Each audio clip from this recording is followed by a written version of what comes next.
Paris Agreement, change needs to happen faster. Shell is becoming an energy business for the future, and it's playing its part to help drive that change. Our scenarios help inform our thinking and show how the energy system could transform quicker.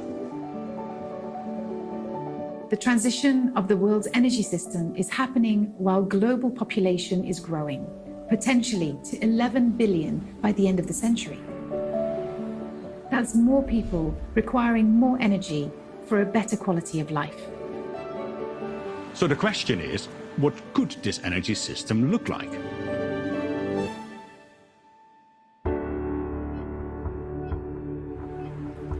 For the global economy to achieve net zero carbon dioxide or CO2 emissions, electricity, primarily from renewables, as well as hydrogen and biofuels, are expected to be important in the future energy system.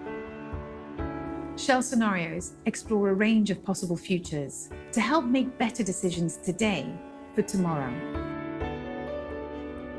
Our newest scenarios, Waves, Islands, and Sky 1.5, are all on a path towards net zero CO2 emissions, with energy systems eventually dominated by renewables. But the choices society makes will determine how quickly the world moves towards net zero emissions. In the most ambitious scenario, Sky 1.5, the average global temperature rises above and is then limited to 1.5 degrees Celsius above pre-industrial levels before the end of this century. This requires the entire world to reach net zero CO2 emissions by sometime before 2060.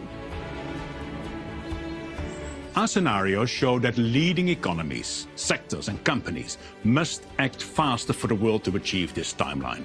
And we want to be one of those leading companies, which is why Shell's target is to become a net zero emissions energy business by 2050 or sooner. The Sky 1.5 scenario requires energy efficiency improvements of around 50% across the global economy. But more energy will still be needed to meet demand. So, the emerging system needs to address the economic sectors that consume the most energy. To get from today's energy consumption to a net zero emissions energy system, industry will need to shift towards more electricity, primarily from renewables, as well as hydrogen and bioenergy. Currently in transport, energy consumption is mostly from oil-based fuels. But the use of hydrogen and biofuels will need to grow, as will electricity, mainly from renewables. Today, buildings mostly consume energy from non-renewable sources. In the future, they will require electricity mostly from renewables, with some bioenergy. Deep electrification of the global economy is needed to achieve net zero emissions, which means more than tripling electricity consumption. In power generation, electricity will increasingly come from renewables, primarily wind and solar, as well as some nuclear. Natural gas will continue to play an important role, supporting the transition from coal and compensating for the intermittency of renewables. Commercial production of biofuels from biomass must ramp up, alongside the production and distribution of hydrogen at scale. To achieve Sky 1.5, unavoidable emissions are removed from industrial processes or from the atmosphere using both technology and nature.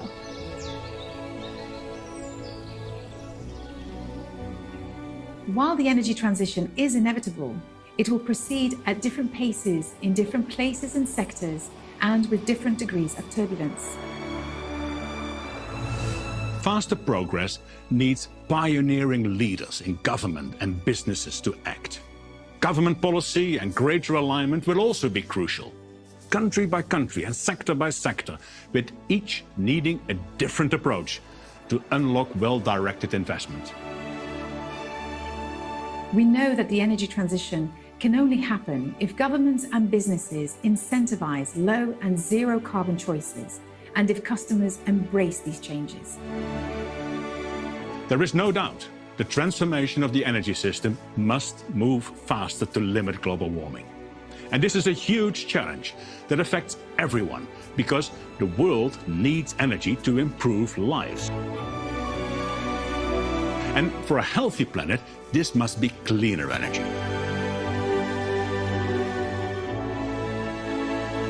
Put simply, it is going to take ambitious orchestration of government policy, investment, and sector cooperation. But we believe the world can achieve net zero CO2 emissions to meet the goal of Paris if industry, government, and society work together to make the right choices now. The energy system must change faster, and change is opportunity. Shell is acting today to be part of this future.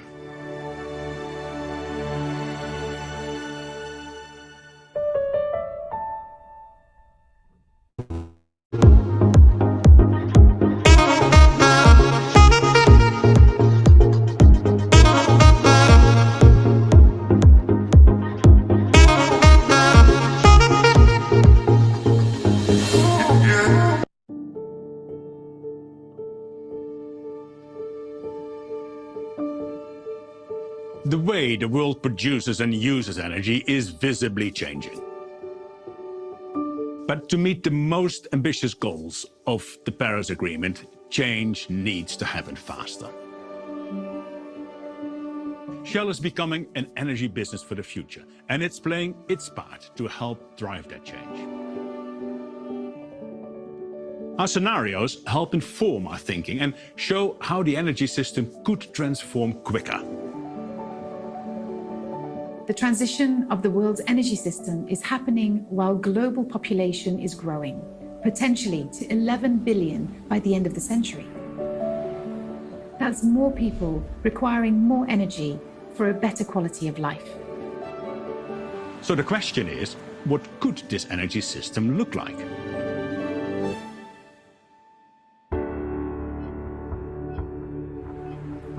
For the global economy to achieve net zero carbon dioxide or CO2 emissions, electricity, primarily from renewables, as well as hydrogen and biofuels, are expected to be important in the future energy system. Shell scenarios explore a range of possible futures to help make better decisions today for tomorrow. Our newest scenarios, Waves, Islands, and Sky 1.5, are all on a path towards net zero CO2 emissions, with energy systems eventually dominated by renewables. But the choices society makes will determine how quickly the world moves towards net zero emissions. In the most ambitious scenario, Sky 1.5, the average global temperature rises above and is then limited to 1.5 degrees Celsius above pre-industrial levels before the end of this century. This requires the entire world to reach net zero CO2 emissions by sometime before 2060. Our scenarios show that leading economies, sectors and companies must act faster for the world to achieve this timeline. And we want to be one of those leading companies, which is why Shell's target is to become a net zero emissions energy business by 2050 or sooner. The Sky 1.5 scenario requires energy efficiency improvements of around 50% across the global economy. But more energy will still be needed to meet demand. So, the emerging system needs to address the economic sectors that consume the most energy.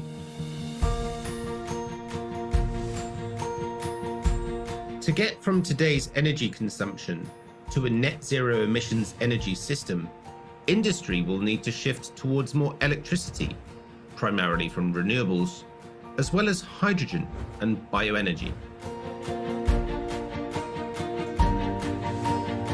Currently in transport, energy consumption is mostly from oil-based fuels. But the use of hydrogen and biofuels will need to grow, as will electricity, mainly from renewables. Today, buildings mostly consume energy from non-renewable sources. In the future, they will require electricity mostly from renewables, with some bioenergy. Deep electrification of the global economy is needed to achieve net zero emissions, which means more than tripling electricity consumption. In power generation, electricity will increasingly come from renewables, primarily wind and solar, as well as some nuclear. Natural gas will continue to play an important role, supporting the transition from coal and compensating for the intermittency of renewables. Commercial production of biofuels from biomass must ramp up, alongside the production and distribution of hydrogen at scale. To achieve Sky 1.5, unavoidable emissions are removed from industrial processes or from the atmosphere using both technology and nature.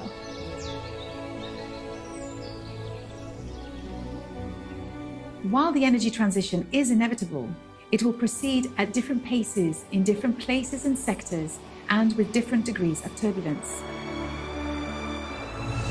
Faster progress needs pioneering leaders in government and businesses to act.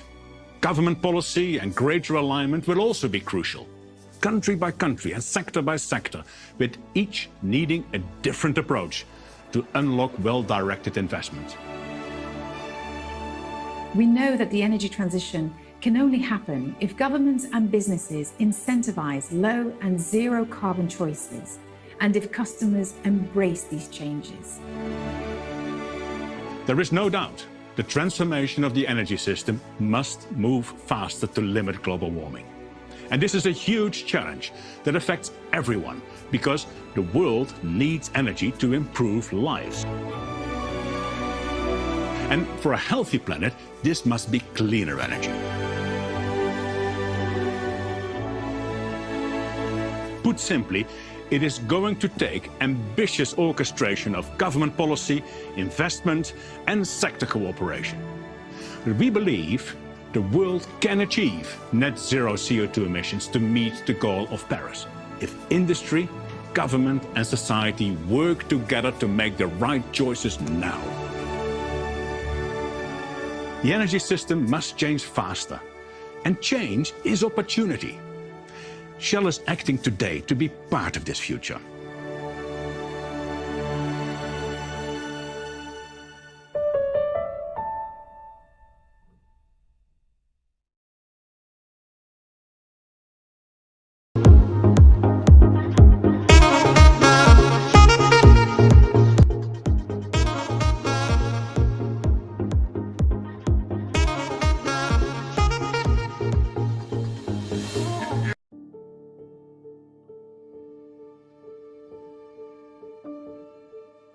The way the world produces and uses energy is visibly changing.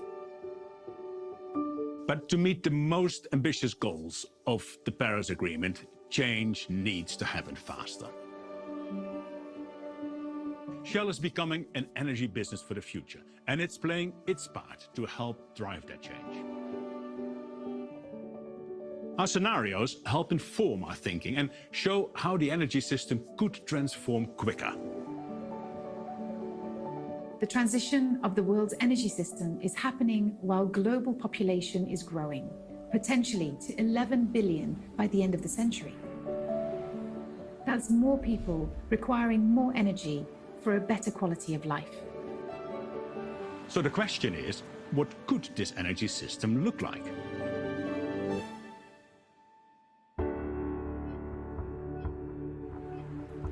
For the global economy to achieve net zero carbon dioxide or CO2 emissions, electricity, primarily from renewables, as well as hydrogen and biofuels, are expected to be important in the future energy system.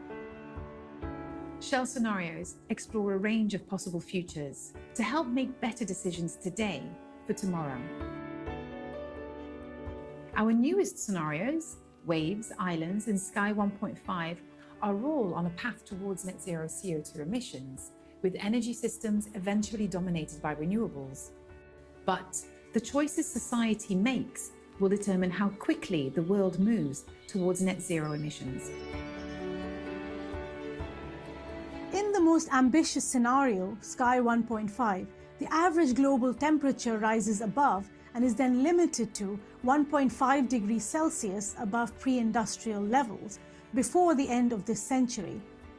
This requires the entire world to reach net zero CO2 emissions by sometime before 2060. Our scenarios show that leading economies, sectors and companies must act faster for the world to achieve this timeline. And we want to be one of those leading companies, which is why Shell's target is to become a net zero emissions energy business by 2050 or sooner. The Sky 1.5 scenario requires energy efficiency improvements of around 50% across the global economy. But more energy will still be needed to meet demand. So, the emerging system needs to address the economic sectors that consume the most energy.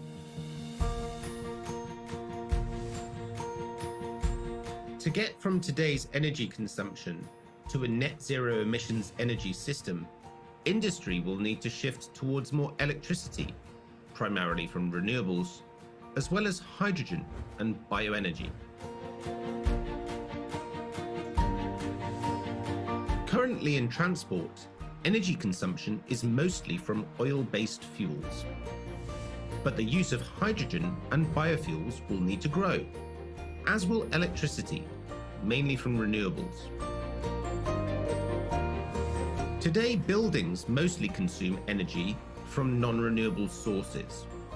In the future, they will require electricity mostly from renewables, with some bioenergy. Deep electrification of the global economy is needed to achieve net zero emissions, which means more than tripling electricity consumption. In power generation, electricity will increasingly come from renewables, primarily wind and solar, as well as some nuclear. Natural gas will continue to play an important role, supporting the transition from coal and compensating for the intermittency of renewables. Commercial production of biofuels from biomass must ramp up, alongside the production and distribution of hydrogen at scale. To achieve Sky 1.5, unavoidable emissions are removed from industrial processes or from the atmosphere using both technology and nature.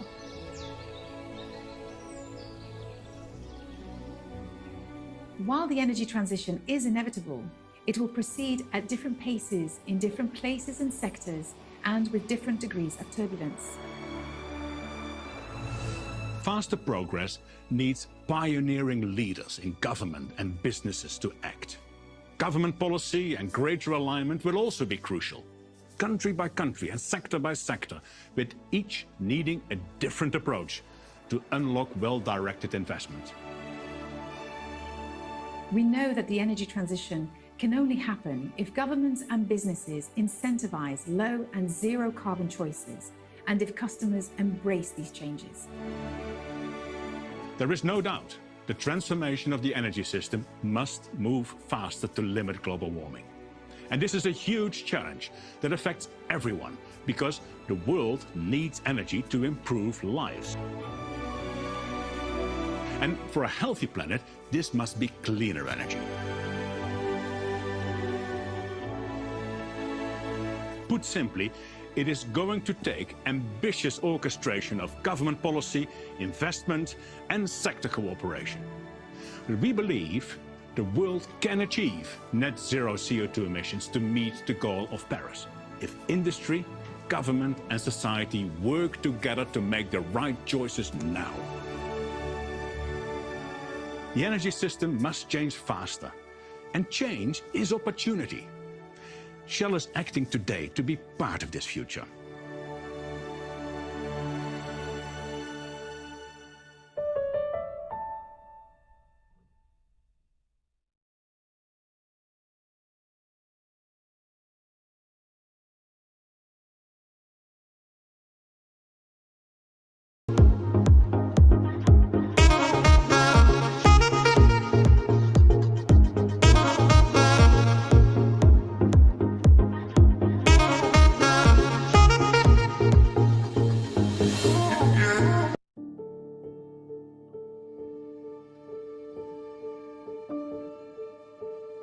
way the world produces and uses energy is visibly changing.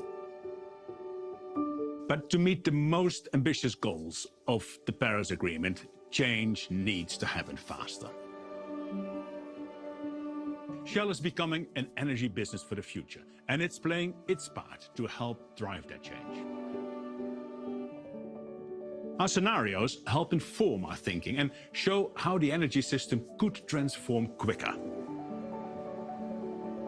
The transition of the world's energy system is happening while global population is growing, potentially to 11 billion by the end of the century. That's more people requiring more energy for a better quality of life. So the question is, what could this energy system look like?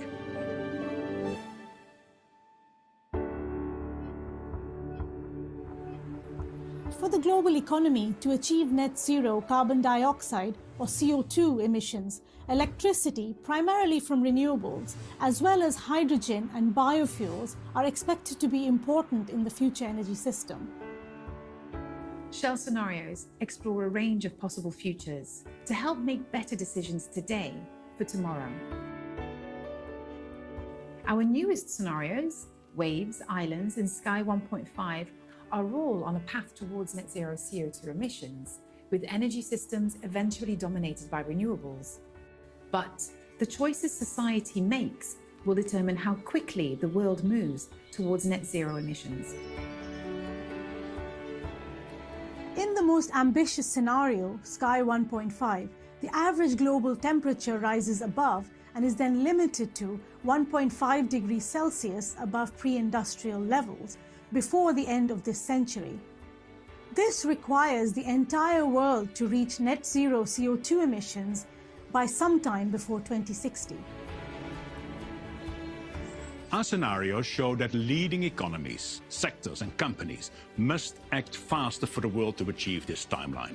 And we want to be one of those leading companies, which is why Shell's target is to become a net zero emissions energy business by 2050 or sooner. The Sky 1.5 scenario requires energy efficiency improvements of around 50% across the global economy. But more energy will still be needed to meet demand. So, the emerging system needs to address the economic sectors that consume the most energy. To get from today's energy consumption to a net zero emissions energy system, industry will need to shift towards more electricity, primarily from renewables, as well as hydrogen and bioenergy. Currently in transport, energy consumption is mostly from oil-based fuels. But the use of hydrogen and biofuels will need to grow, as will electricity, mainly from renewables. Today, buildings mostly consume energy from non-renewable sources. In the future, they will require electricity mostly from renewables, with some bioenergy.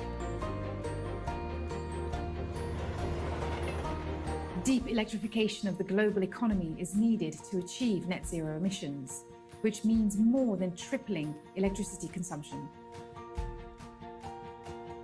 In power generation, electricity will increasingly come from renewables, primarily wind and solar, as well as some nuclear. Natural gas will continue to play an important role, supporting the transition from coal and compensating for the intermittency of renewables. Commercial production of biofuels from biomass must ramp up, alongside the production and distribution of hydrogen at scale. To achieve Sky 1.5, unavoidable emissions are removed from industrial processes or from the atmosphere using both technology and nature.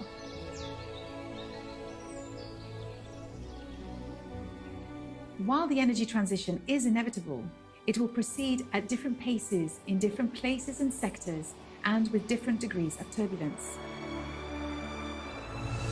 Faster progress needs pioneering leaders in government and businesses to act. Government policy and greater alignment will also be crucial.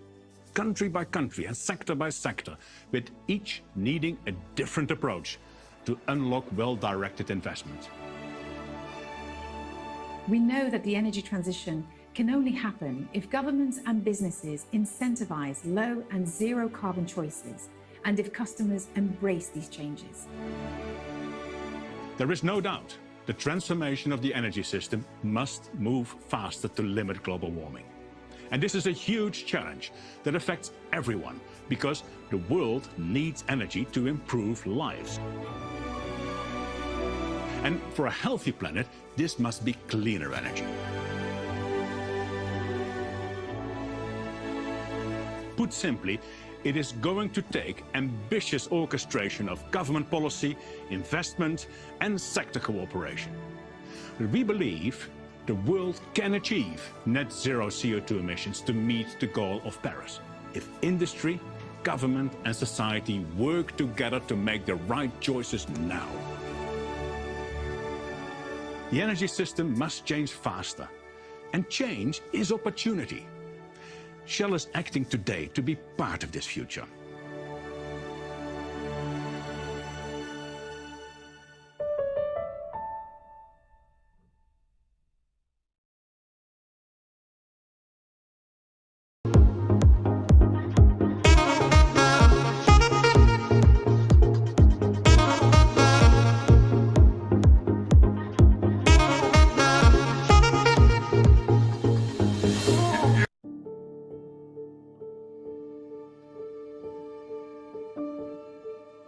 The way the world produces and uses energy is visibly changing.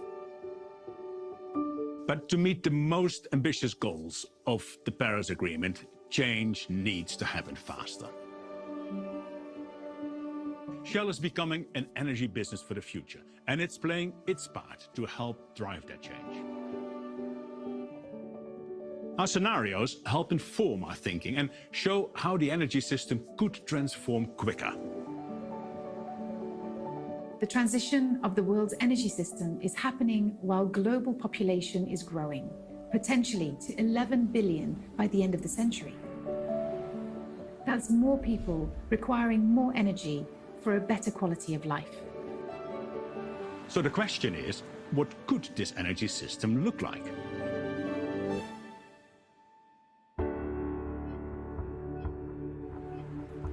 For the global economy to achieve net zero carbon dioxide or CO2 emissions, electricity, primarily from renewables, as well as hydrogen and biofuels, are expected to be important in the future energy system. Shell scenarios explore a range of possible futures to help make better decisions today for tomorrow. Our newest scenarios, Waves, Islands, and Sky 1.5, are all on a path towards net zero CO2 emissions, with energy systems eventually dominated by renewables. But the choices society makes will determine how quickly the world moves towards net zero emissions. In the most ambitious scenario, Sky 1.5, the average global temperature rises above and is then limited to 1.5 degrees Celsius above pre-industrial levels before the end of this century. This requires the entire world to reach net zero CO2 emissions by sometime before 2060. Our scenarios show that leading economies, sectors and companies must act faster for the world to achieve this timeline. And we want to be one of those leading companies, which is why Shell's target is to become a net zero emissions energy business by 2050 or sooner. The Sky 1.5 scenario requires energy efficiency improvements of around 50% across the global economy. But more energy will still be needed to meet demand. So, the emerging system needs to address the economic sectors that consume the most energy.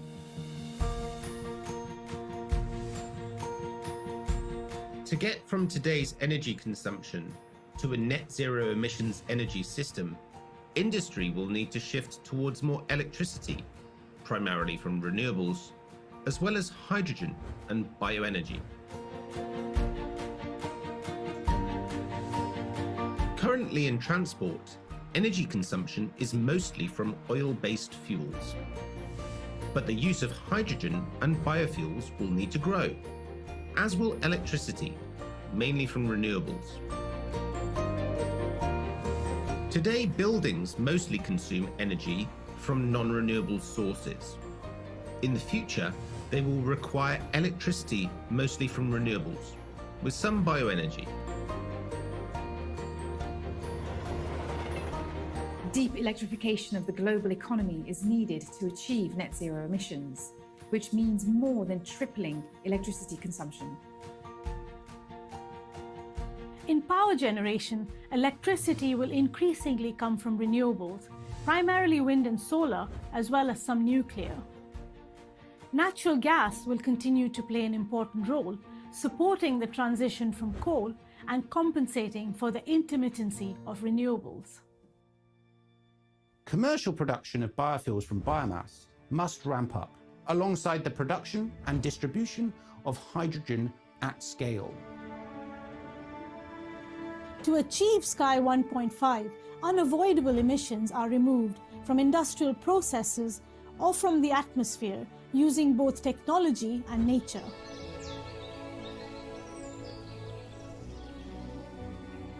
While the energy transition is inevitable, it will proceed at different paces in different places and sectors and with different degrees of turbulence.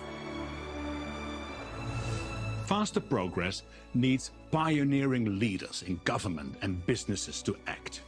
Government policy and greater alignment will also be crucial, country by country and sector by sector, with each needing a different approach to unlock well-directed investment. We know that the energy transition can only happen if governments and businesses incentivize low and zero carbon choices, and if customers embrace these changes. There is no doubt the transformation of the energy system must move faster to limit global warming. And this is a huge challenge that affects everyone, because the world needs energy to improve lives. And for a healthy planet, this must be cleaner energy.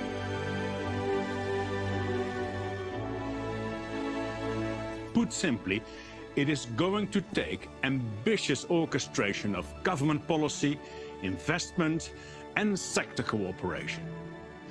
We believe the world can achieve net zero CO2 emissions to meet the goal of Paris if industry, government, and society work together to make the right choices now. The energy system must change faster, and change is opportunity. Shell is acting today to be part of this future.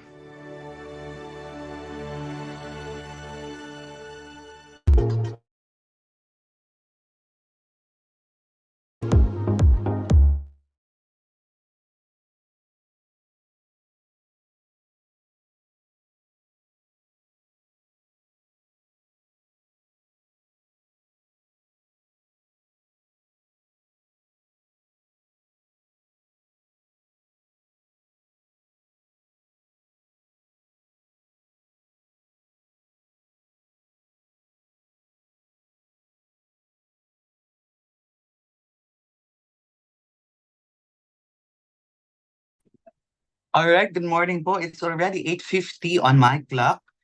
We are only 29 on the meeting room, in the meeting room. So, yes, please kindly message our co-participants na mag-join na po sa ating meeting room. See you in a bit po.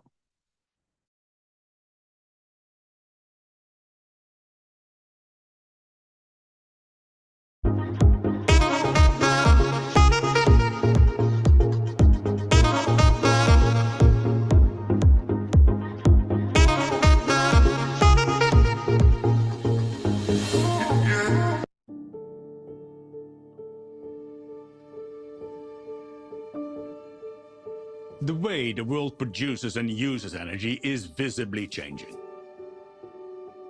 But to meet the most ambitious goals of the Paris Agreement, change needs to happen faster.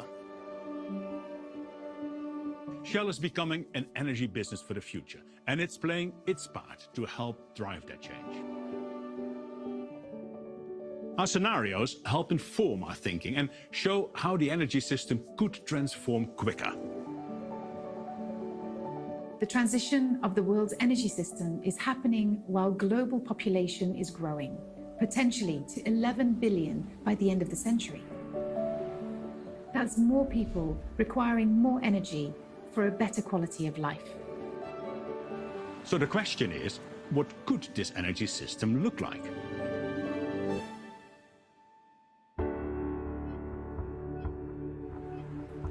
For the global economy to achieve net zero carbon dioxide or CO2 emissions, electricity, primarily from renewables, as well as hydrogen and biofuels, are expected to be important in the future energy system.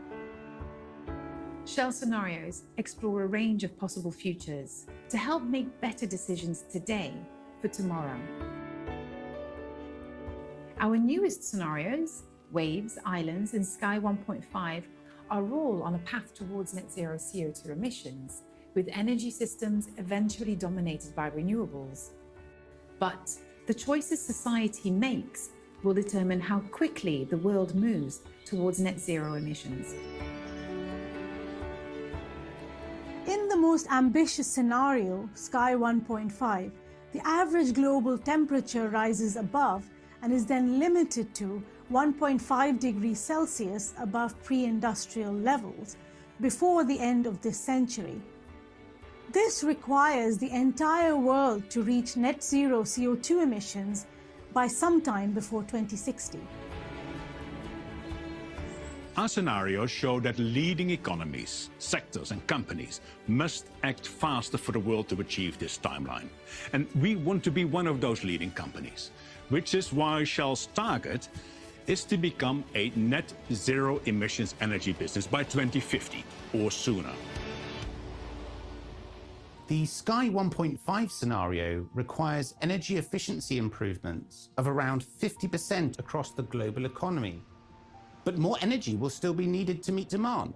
So, the emerging system needs to address the economic sectors that consume the most energy.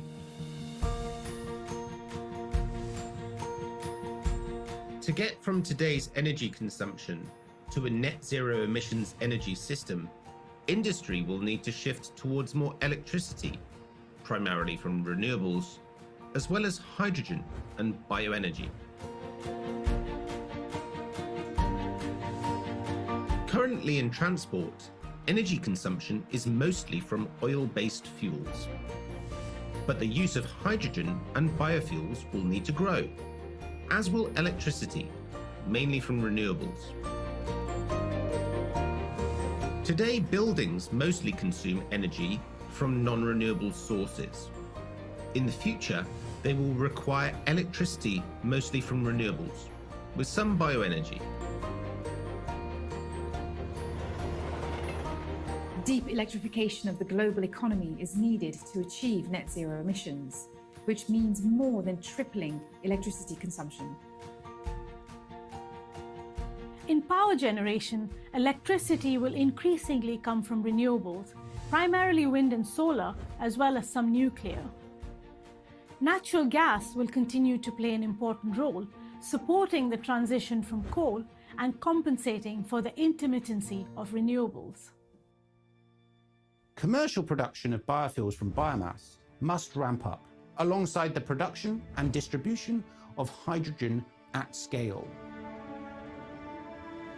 To achieve Sky 1.5, unavoidable emissions are removed from industrial processes or from the atmosphere using both technology and nature.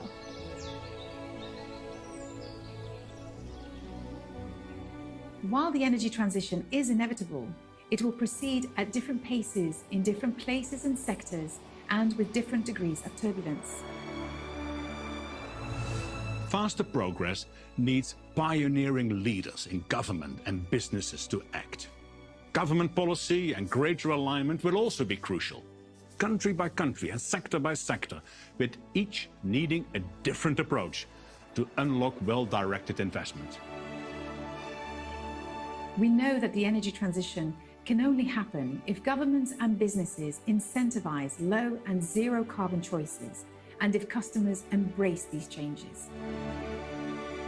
There is no doubt the transformation of the energy system must move faster to limit global warming. And this is a huge challenge that affects everyone because the world needs energy to improve lives. And for a healthy planet, this must be cleaner energy. Put simply, it is going to take ambitious orchestration of government policy, investment, and sector cooperation. We believe the world can achieve net zero CO2 emissions to meet the goal of Paris if industry, government, and society work together to make the right choices now. The energy system must change faster, and change is opportunity. Shell is acting today to be part of this future.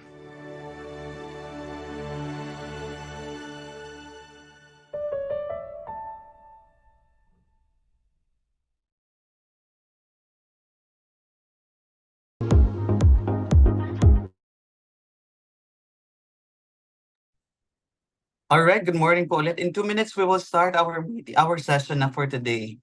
See you!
Alright, good morning po ulit. Nandito na po tayo ulit sa ating last day ng ating webinar, online webinar. Good morning po sa ating mga VPs na nandito na po, Sir Danny, Ma'am Lydia, and Ma'am Annalyn, and the rest. I'm checking on the list of the participants. Ito lang po yung nasa unahan. Morning, Sir Danny. Good morning, Ma'am MG. Good morning, COE, IT Department, Main Campus, Sir Eduardo, Ma'am Sonia, Ma'am Segundina, Ma'am Fatima, Ma'am Glenda, and yun, EVSU Main Campus, Sir Margarito, Sir Julius Ken, yan, si Ma'am Annabelle, nandiyan na din. Who else? Yan, Sir Julius Balais, Annabelle B. Pilapil, Ma'am Gwyneth, Ma'am Faith, yan, Ma'am Rachel, Vanessa, Arabel, and the rest of the EVSU community. Magandang umaga po sa inyong lahat. Nandito na po tayo ngayon sa ating last day. Yan. Please do not forget. Good morning. Please do not forget to sign and log into your attendance po today. Yan. So let's start. So let's begin this day with another game. Good morning. Ayan, maupay na aga. Maupay nga aga pala. Yan, maupay nga aga. Paano po yung sa lahat? Ganon din po ba sa tanan?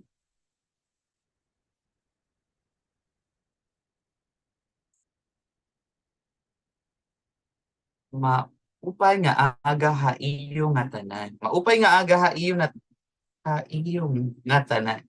Ayun, so, I tried my best. Magandang umaga po ulit. Yan, so let's start po. Mama, let's proceed to our game for today. So another game to end this day.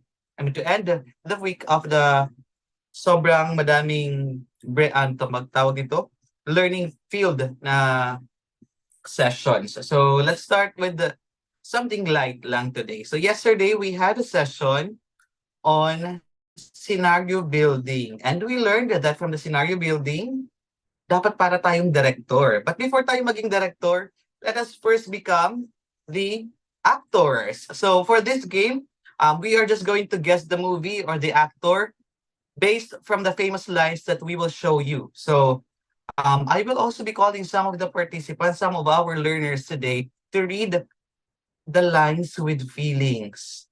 Kaya ba natin yon?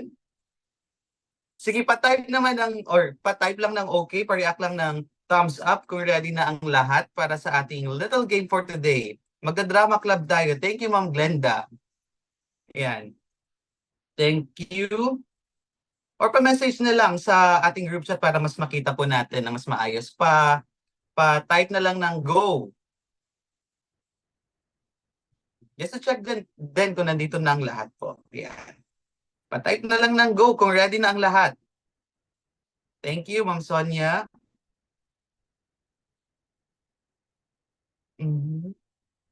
Thank you so much. Ayan, I think ready na ang lahat. Go na tayo, go. So let's start muna. Try lang muna tayo ng una. Pwedeng ako muna ito. Ayan, so practice muna. For our first line, ayun. You're nothing but a second rate. Trying hard. Copycat. Yan. Sige, pa-type na lang po ng sagutin nyo or you can open your microphone para sabihin kung sino ang artista na nagsabi nitong line na to or saang palabas na to. Yes, Ma'am Annabelle and the rest, Ma'am Sherry Hill. And this is from the movie or pwede ding teleserye. Sino po nakakaalam? Bukas luluhod ang mga tala. O bituing ng mga walang tala. Pero ang tama ay si Sir Julius Bituing walang Ken. First ningning. honor talaga si Sir Julius dito. Bituing walang ningning. Next na slide. Yan. Let's reveal.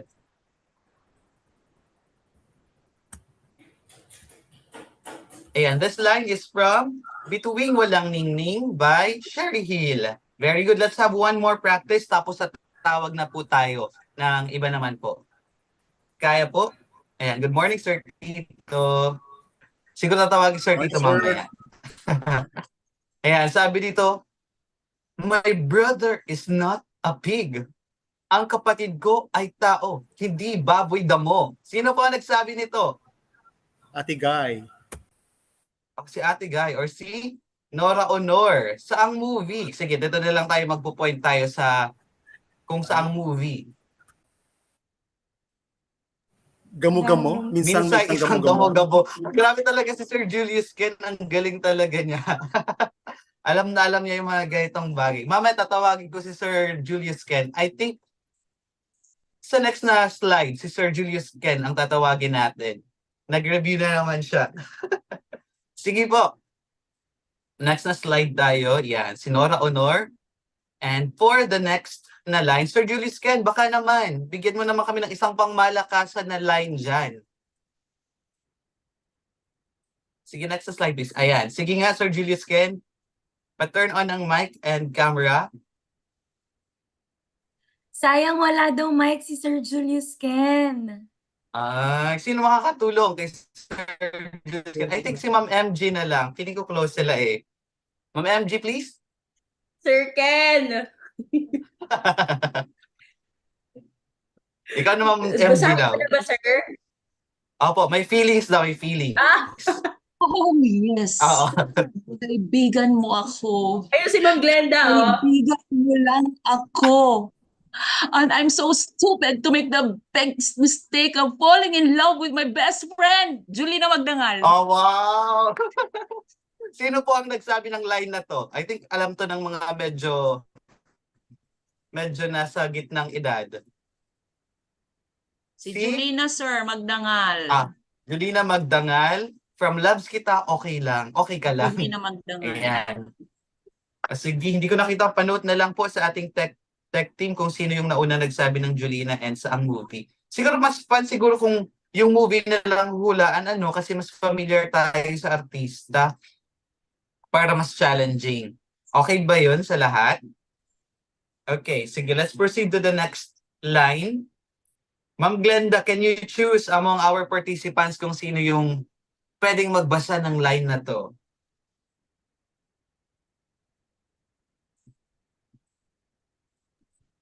Si Sir Tito, sir. Sir Tito. Sir Tito. Sir Tito, try natin. Anong request, ma'am? Babasahin ko yung line na to. Babasa lang to, sir, na line with feelings. Go, sir.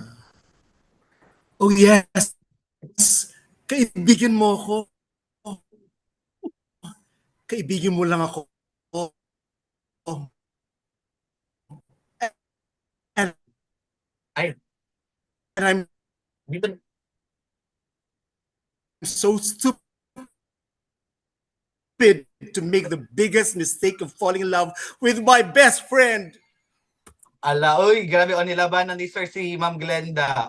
Pero tapos na tayo doon. Maling script nga, sabi Ma'am MG. Yan, thank you so much, Sir Tito. Pero can we try this one, Sir Tito? Itong nasa screen naman. Parang na-delay yung script kanina.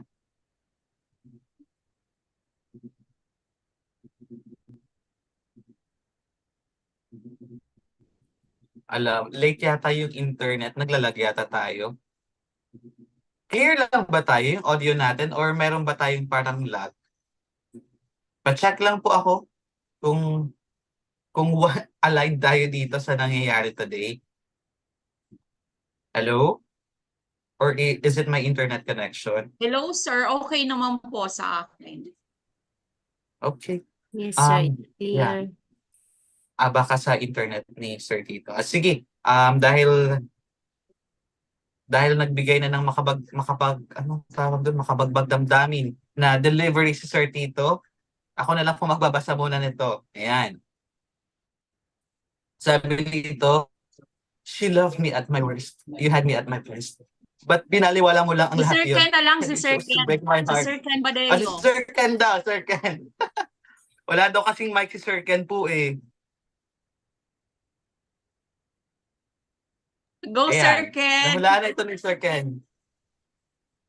This is one more chance. Sa next na line tayo kay Sir Ken. Sige. This is, sino po ang nagsabi nito? John Lloyd Cruz sa movie na One More Chance. Ngayon naman, ito naman, Sir Ken, walang mic talaga. Ano na lang daw? Camera na lang daw. Next na line tayo. Sige. Who can deliver this line? Sino po yung pwedeng mag-volunteer?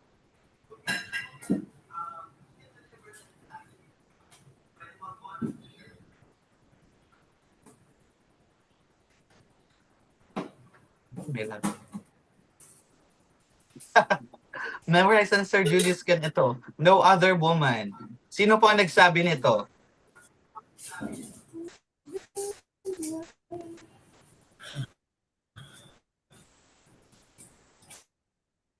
Alam ba natin kung sino nagsabi nitong artista po?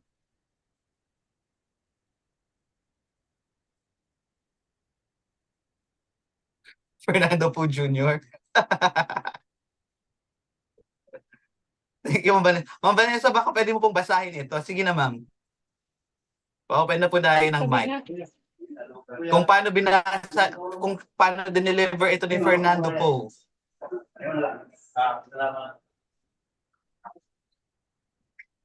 Ma'am Vanessa.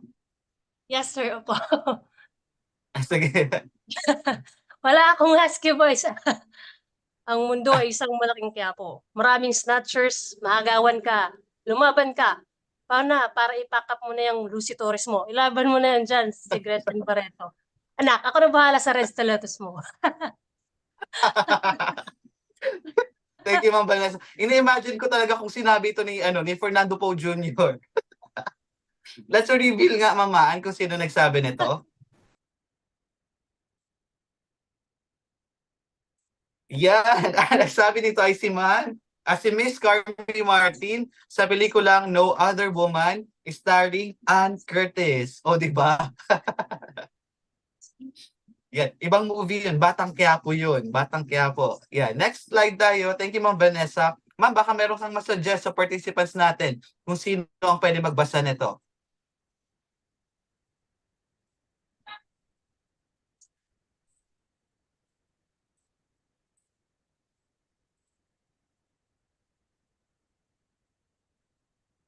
Ma'am Vanessa.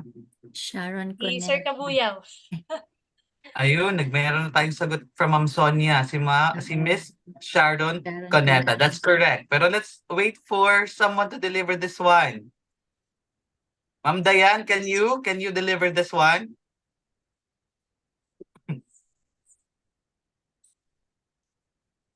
Para ma-practice tayo. Let's go. Ma'am Dayan, let's go po.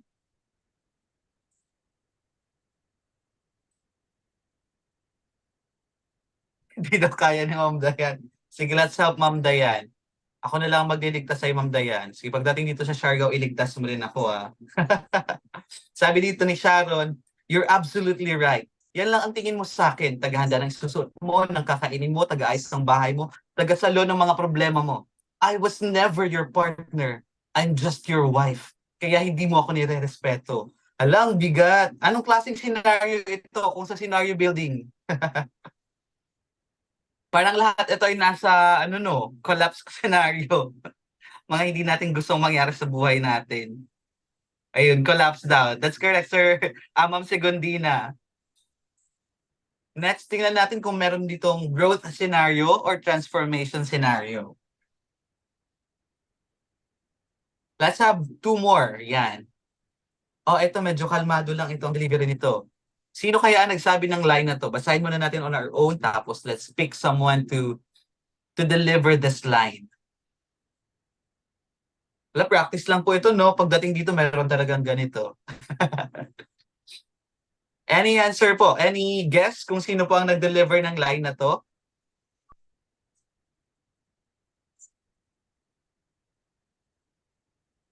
Tony Gonzaga daw po ba? From Sir Julius Ken? Ayun, si Ma'am MG. This is Iza Calzado. Yan. Ma'am MG, hindi ka pala natuloy kanina. O sige, ikaw na po mag-deliver ng line na to ni Isa. Ito na lang na next para mabilis. Sa Siargao na. Sige na ma'am, lang, parang sneak peek. Ito na lang ma'am na line na to. Maganda to eh. Ito ba yung Bogs ba, Sir Ram? Yes, yes. Opo. Bogs, sana lumayo ka na lang. Sana umiwas ka na lang. Maiintindihan ko pa yun. Pero Bogs, sinota mo ako eh. Sinota mo ang best friend mo. Char. Parang may narinig ako na konting papuntang Rufa May tayo dito. Ramil, galing ni Ma'am MG. Galing ni Grace. Talaga Pwede na. Pwede. O, hulaan natin kung sino po ito. May pa yun Oo, may Rufa May ng konti eh. Pero si Rufa May ba ito? Pa-next na slide, please. Yan, si Kim Chu. Kumi-Kim Chu si Ma'am MG today. Paano na kaya? Sinong partner niya dito? Si Gerald. Gerald Anderson ito. Next po, nagkamali doon si Sir Ken kanina, no? One mistake si Sir Ken doon sa, sa Iza Calzado. Pero si Tony yung kasagutan niya doon. Correct pa rin. Yan. Ito naman. Right minus wrong pala. Yan ba? Ito naman tayo. Ito maganda to. Magandang movie ito. Si Tony G, si Ma'am Vanessa. So may second honor si Ma'am Vanessa. Anybody who can deliver this line? Medyo mahaba-haba ito. Pero kaya lang. Practice muna.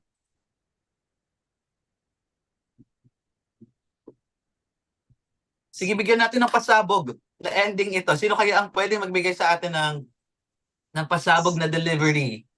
Yan. This is Four Sisters in a Wedding. That's correct, Ma'am Vanessa. Ma'am Vanessa, baka naman gusto mong bumawi sa part na to. Sino po ito, ma'am?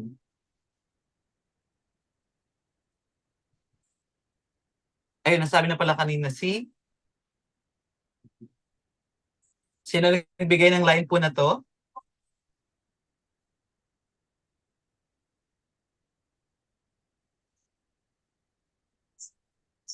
Din Barreto. Sino po? Ayun, sabi naman Vanessa, I think the correct answer po ma'am ay si Tony Gonzaga sa Four Sisters in a Wedding. Ma'am Vanessa, deliver mo na to ma'am.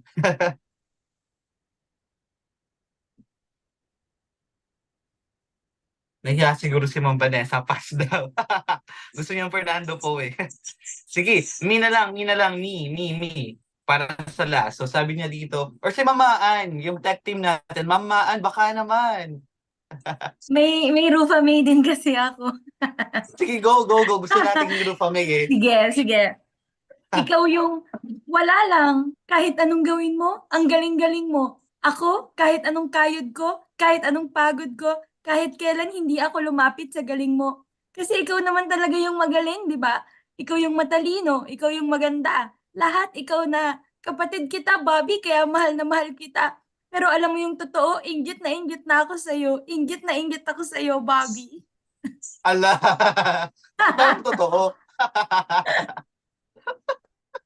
Maglalaban si Ma'am MG tsaka si Ma'am Maaan sa Siargao pagdating dito. Ginalingan din eh. Ayan, thank you so much for all your participation sa ating icebreaker and management of learning for today. So let's use it as a recap. Ano po sa ating session yesterday with Ma'am Avon? Our session yesterday is about, sige nga po, let's try. Anong phase na po tayo kahapon? That is phase 3. Ano po yung phase 3 natin? Yun, scenario building. Sa scenario building, meron tayong 4 na klase ng scenarios na na-mention sa session kahapon. Tama po ba 4? Yan. So, can we name these scenarios po? Yun, sa mga kanina, na-mention na natin sa mga lines, sa mga scenario na pinakita natin kanina, yun ay mga collapse scenarios. So, can we try kung ano pa? Can we say or can we parang how do you say that? State natin kung ano pang ibang mga scenarios po. Can we recall?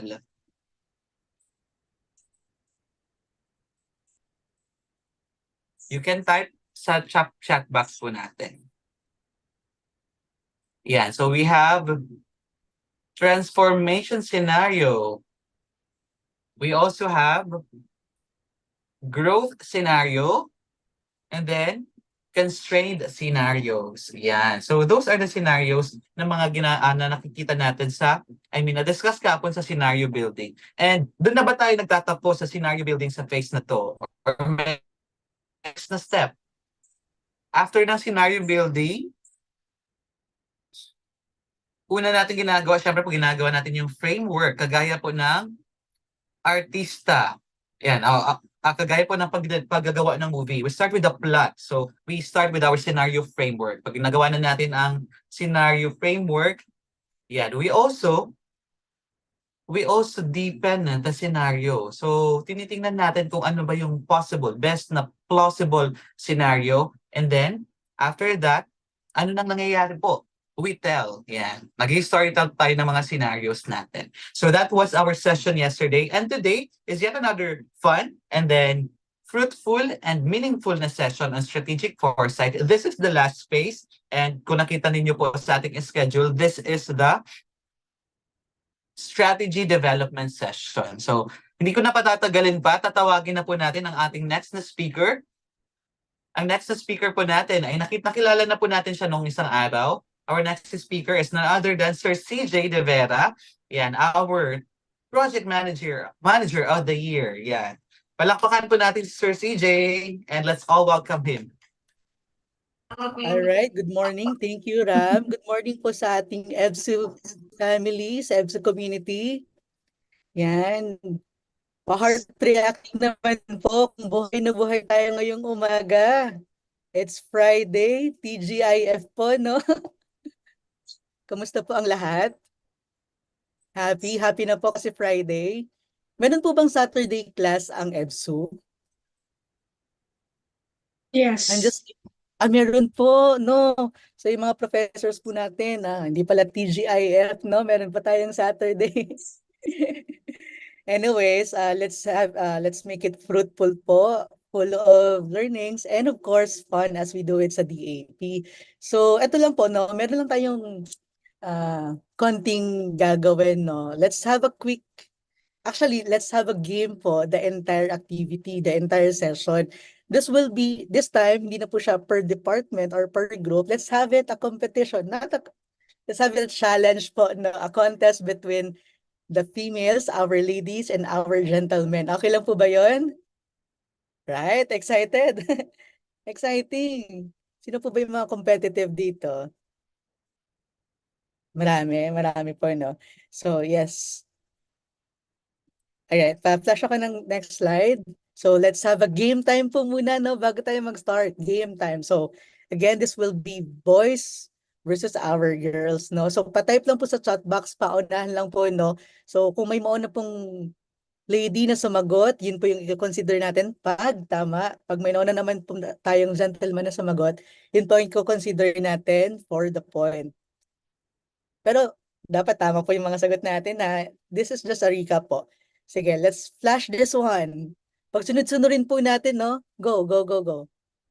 Go, sali ka Ram. Sali po tayong lahat. For yan, click na lang ako. Ayan, sige. Pag sunod-sunurin po natin in the phases ng strategic foresight, ano-ano po siya by number? Is it 3, 2, 1? 4, 3, 2?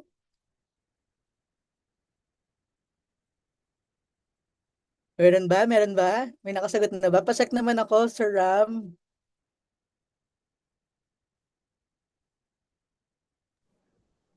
Yan. Meron na pong nakasagot. Sabi ni Roque, Sino? 4-3-2-1. 4-3-1-2. Ayun, si Ma'am Sonia sumagot. Pero may nauna ba sa chat box? Ram? Yes, merong nauna. Ang nauna ay na-correct ay si Sir Danny. 4-3-1-2. So it's a point for boys. All right. Point po para sa mga boys natin. Sige po, let's just have a quick Noted po, recap. noted. All right, thank you. So, yan, this is the correct pattern. 4, 3, 1, and 2. Scoping, scanning, scenario building. And now we will be moving forward to the strategy development. But let's just have a refresher, no? For the next slide, eto. Balikan lang po natin, no? Para at least we would be reminded, no, dun sa 4 phases and the 7 steps po ng ating scenario planning. First, one, we have the scoping. No? Sa step po na ito, we should be identifying our strategic challenge and our framing question. And for us to do so, dapat po mag-discuss tayo among our officials, among our stakeholders. And just a tip po, no, it's important for us to understand this na pag sinasabi po natin strategic challenge, this is within the control of the organization. So dapat, yan, ito yung sample, no? How can EVSU's program offerings remain relevant? Yan. Sample lang po yun, baka magtaka kayo kung bakit EVSU's po ito. Ano po yan? Eastern Visayas State Institute. And in another, in another world, another dimension. Sige, for the framing question naman po, this question this should be external to the organization. So in relation to the example po, no, ng strategic challenge natin sa baba, our framing question could be, what is the industry and stakeholders demands in 2050, or what are the industry and stakeholders demands in 2050? So please take note of that po, no, para pag nagkita-kita tayo face to face, meron na po tayong baon na strategic challenge and framing question, or kung wala man pong one or unified na SC and FQ for the whole university, we could come up with one po pag nag-workshop na tayo. Okay, moving forward for the step 2, phase 2, step 2 and 3. Ayan. Naalala po natin, no, nung day 3, we do Scanning. Nagkaroon po tayo ng session on scanning and pa-flash na lang ako ng step 2 and step 3. Yan. For the step 2 po, we should be identifying the driving forces. So, based from our SC and FQ po, di ba? At least meron na tayong scope and limitation. Now, ang step 2 po, we identify our driving forces. And sa part po na ito, sa step na ito, we should be looking for our strong signals or yung mga megatrends po natin, di ba? How many megatrends do we have? Yung pina-follow po natin as of the moment since we have a volume of megatrends. Ilan po? If you could still remember. Meron ba sumagot? 15, no? Remember the 15 megatrends that we use po. And we also look for our weak signals. These are our emerging issues or our emerging ideas. Sa step 2 rin po natin, kinakategorize yung ating mga driving forces or drivers of change into our template. We use the STEEP template po. But no limitations naman po yan. You could also use other frameworks, other templates. Basta ang importante po makapag-come up tayo ng driving forces or drivers of change in relation to our strategic challenge and framing question. Minimum po ay 60. Yan, 60. So yan, we provided you a sample template po, no? Later on in our face-to-face session, we will be having a workshop on this one. So yan, ready na po tayo, no? Maghanap na tayo ng mga DF and DOC. So moving forward to the step 3, we have the identifying the building blocks, right? So dito po sa step na ito, pabalik lang ako dun sa previous slide. Di ba po, we have our driving forces and drivers or the drivers of change. Ngayon naman, ika-categorize po natin siya, di ba? Whether it's a PD, CU, or WC. Sa mga hindi po nakakaalala, PD are our predetermined elements. CU, ano po yung CU? Critical uncertainties, and the WCs, these are our wild cards. So, yun po na, after po nating ma-identify ang ating mga DF, ang mga DOC, and we categorize them into PD, CU, and WC, we should also be identifying the opportunities and threats of each of our driving forces. No? And pagkatapos po natin ma-identify yung ating mga opportunities and threats po, meron po tayong matrix for us to prioritize. We do prioritization. Bakit po kaya tayo nagpa-prioritize ng ating mga driving forces? Yan. Bakit kaya? Because there's a volume, no? Marami po tayong driving forces na pwedeng ma-consider. So for us to prioritize, no, meron po tayong ginagamit na scoring board, scoring method po, no? And from that po, we plot it in our what? IU matrix, the impact uncertainty matrix. So naalala niyo po yung 4 quadrants, yung 4, right? So sa 4 quadrants po, lahat po ng mga high yung impact, high po yung significance, and yung uncertainty level niya ay mataas din po. Andun siya sa may upper right corner. Correct? Yan. And kinakluster din po natin yung ating mga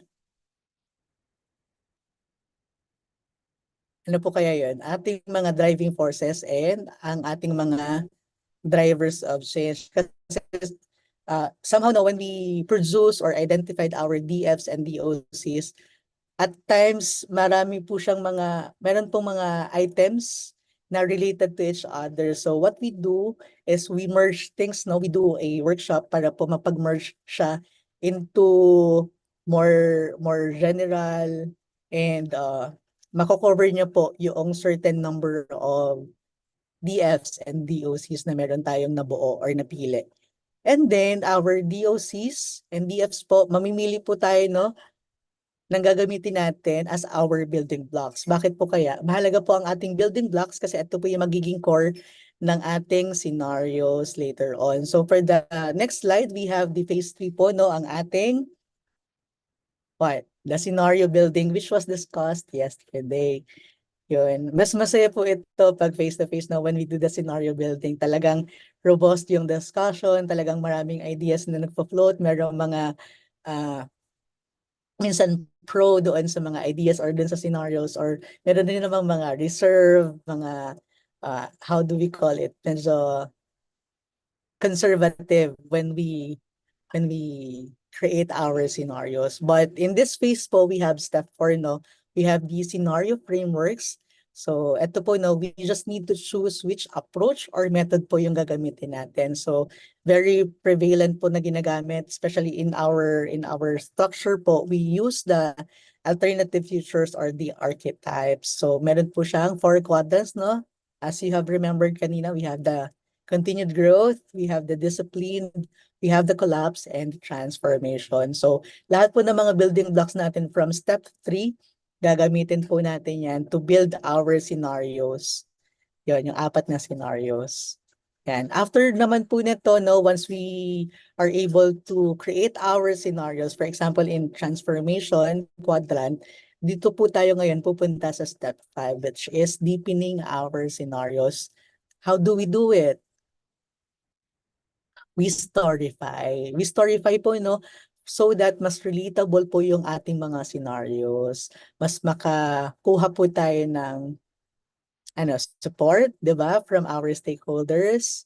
Even sa atin po, no, whenever we do scenario planning naman, no, intended for the university or for an organization, at times meron din talagang mga medyo how do we say it, in mga kibit-balikat, no, parang ano ba yan, mga taas kilay, no, na reactions doon sa ating mga proposed scenarios, no, or mga nai-envision nating scenarios. But we use storification, we use storytelling so that we could relate to them, no, mas mahimay natin yung bawat scenario. Yeah, moving forward, of course, we'll have a short discussion with regard to transforming and strategy development. Ito na po yung ating phase 4. So excited na po ba kayo? Yan, dito po sa ating phase 4 po, no, we will be differentiating implications and options, and we should be also be able to recognize our opportunities, threats ng bawat scenario, and use this for our organizations, no, apply this to EVSU as well.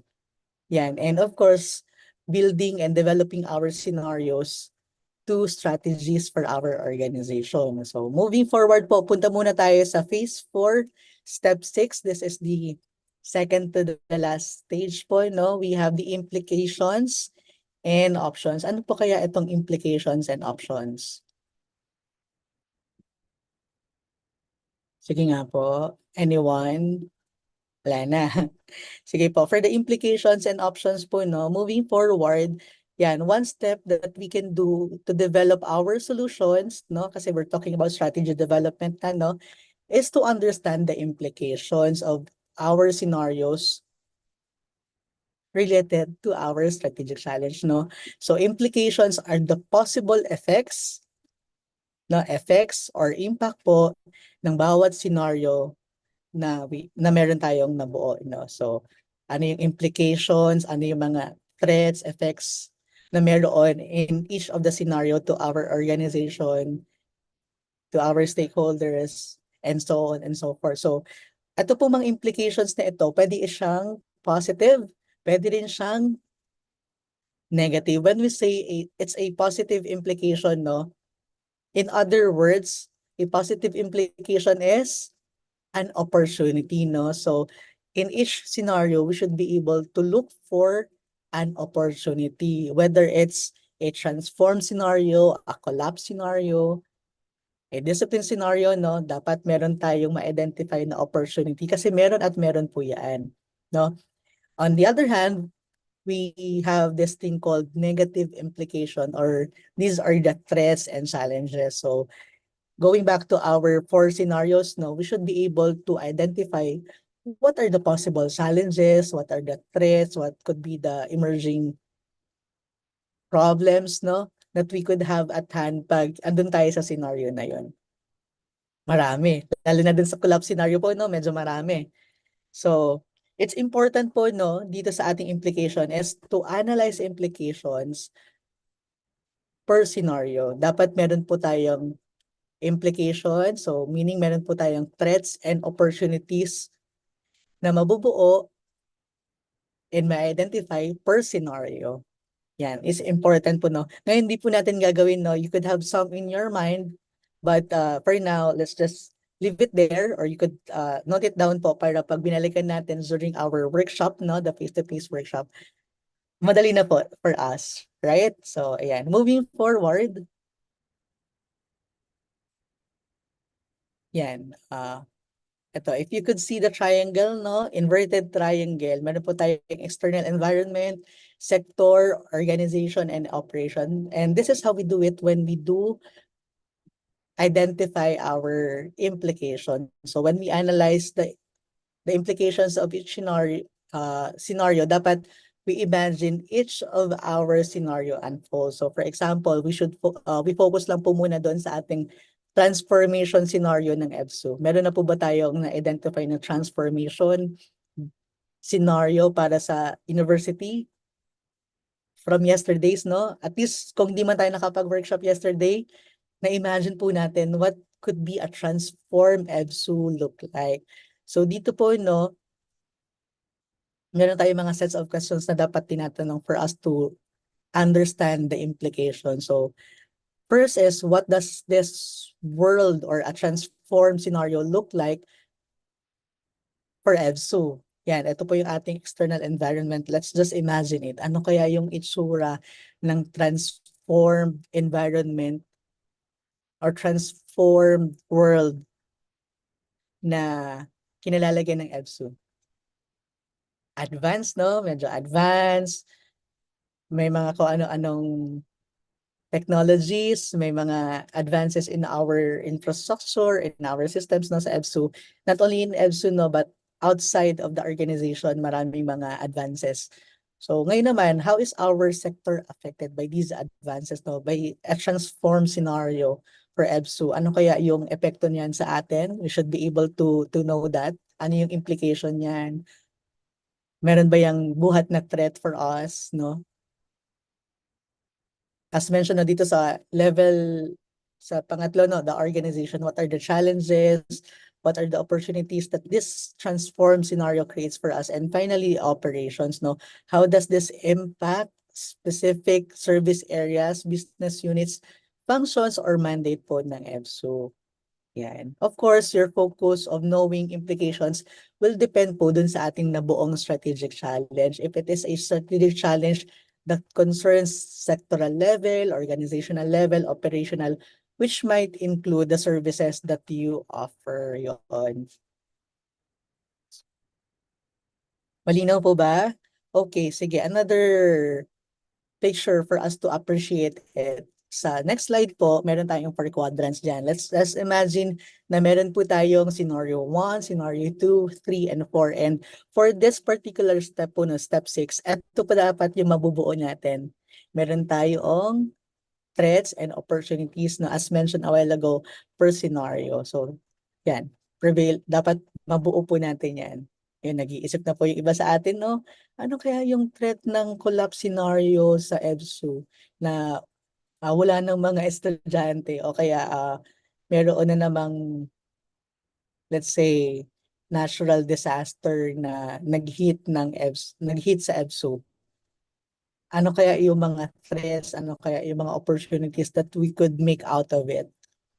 So for example, ito, a sample po, scenario 1. Imagine a scenario 1 wherein a world where AI, artificial intelligence po, no, and virtual learning converge with the academy. Imagine AI and virtual learning platforms. Yung mga VRs po natin na na-mention ng nakaraang araw ay existing na po sa EVSU. Just imagine that. So what does this world look like based on your scenario? Ano kaya yung possible? Pwede. Full online operations na, no? Full online platforms used to deliver our courses. Wala na po mga traditional, outdated na. Yun. Imagine that. Full online. Wala na po tayong mga blackboards, wala na po tayong mga pens, pentel pens, wala nang chalk. Baka may gumagamit po. Perhaps may mga gumagamit po ng chalk, no? Yan. Yun, imagine that. So, next question yung kanina, no? How is our sector affected kung ito na yung scenario, no? So, there could be a human power versus AI and robots, no? Affected po tayo nun. What will happen to our teachers, to our administrators, kung meron na tayong AI and robots helping us in a transform scenario? Yan. So, what are the challenges? What are the opportunities? Perhaps yung opportunity nito, wala nang physical transportation, no? Hindi na tayo mahihirapan mag-prepare sa umaga para pumasok ng early sa EVSU, no? But perhaps this could pose some threats, no? Challenges for us. Minsan, baka doubtful na tayo because yung outputs ng ating mga estudyante, AI generated through platforms, no? Na nag-prompt ka lang, meron na silang sagot. So, yeah, it diminishes the power of learning, no? Mas nagiging reliant na tayo to the technology. Ayun naman yung mga threat. Possible din naman na may threat on the adaptability of the teacher. So how are we going to solve that? And yung sa last question, no, how does this impact specific areas po, no, or mandate functions ng university, no? So perhaps yung mga manual processes natin, yan, paano na kaya yan, setting up of new systems. Yan, just imagine that. So, and we're just talking about implications pa lang po, no? Moving forward, sige nga po. Buhay pa ba ang lahat? Let's have another game time. Game time po tayo. Pero masaya. Ito, again, ladies versus gentlemen po, no? Paunahan na lang po ng pag-type. Ano po kaya itong word na ito?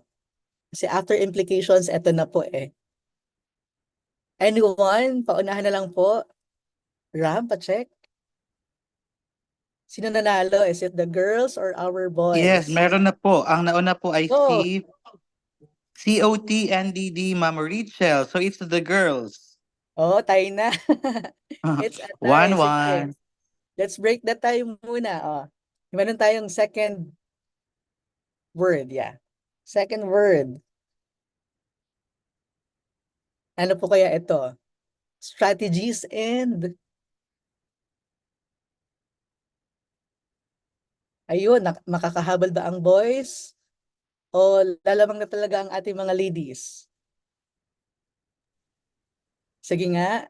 Kamusta po ba ang internet dyan? Yan, merong nagsagot po. Ang sagot ay, lahat ang sagot nila ay activities. Ang nauna ay si Sir Joel.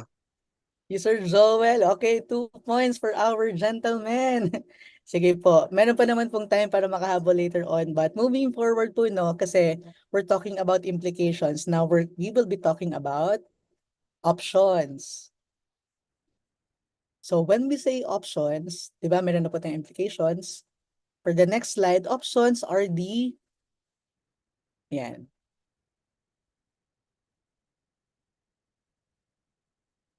Alright, so after we have identified the implications, the challenges and opportunities of each scenario, dapat meron po tayong mga key strategies, meron po tayong mga key activities, no? Yan. So moving forward for the next slide, once we have fully understood what does each scenario mean for us,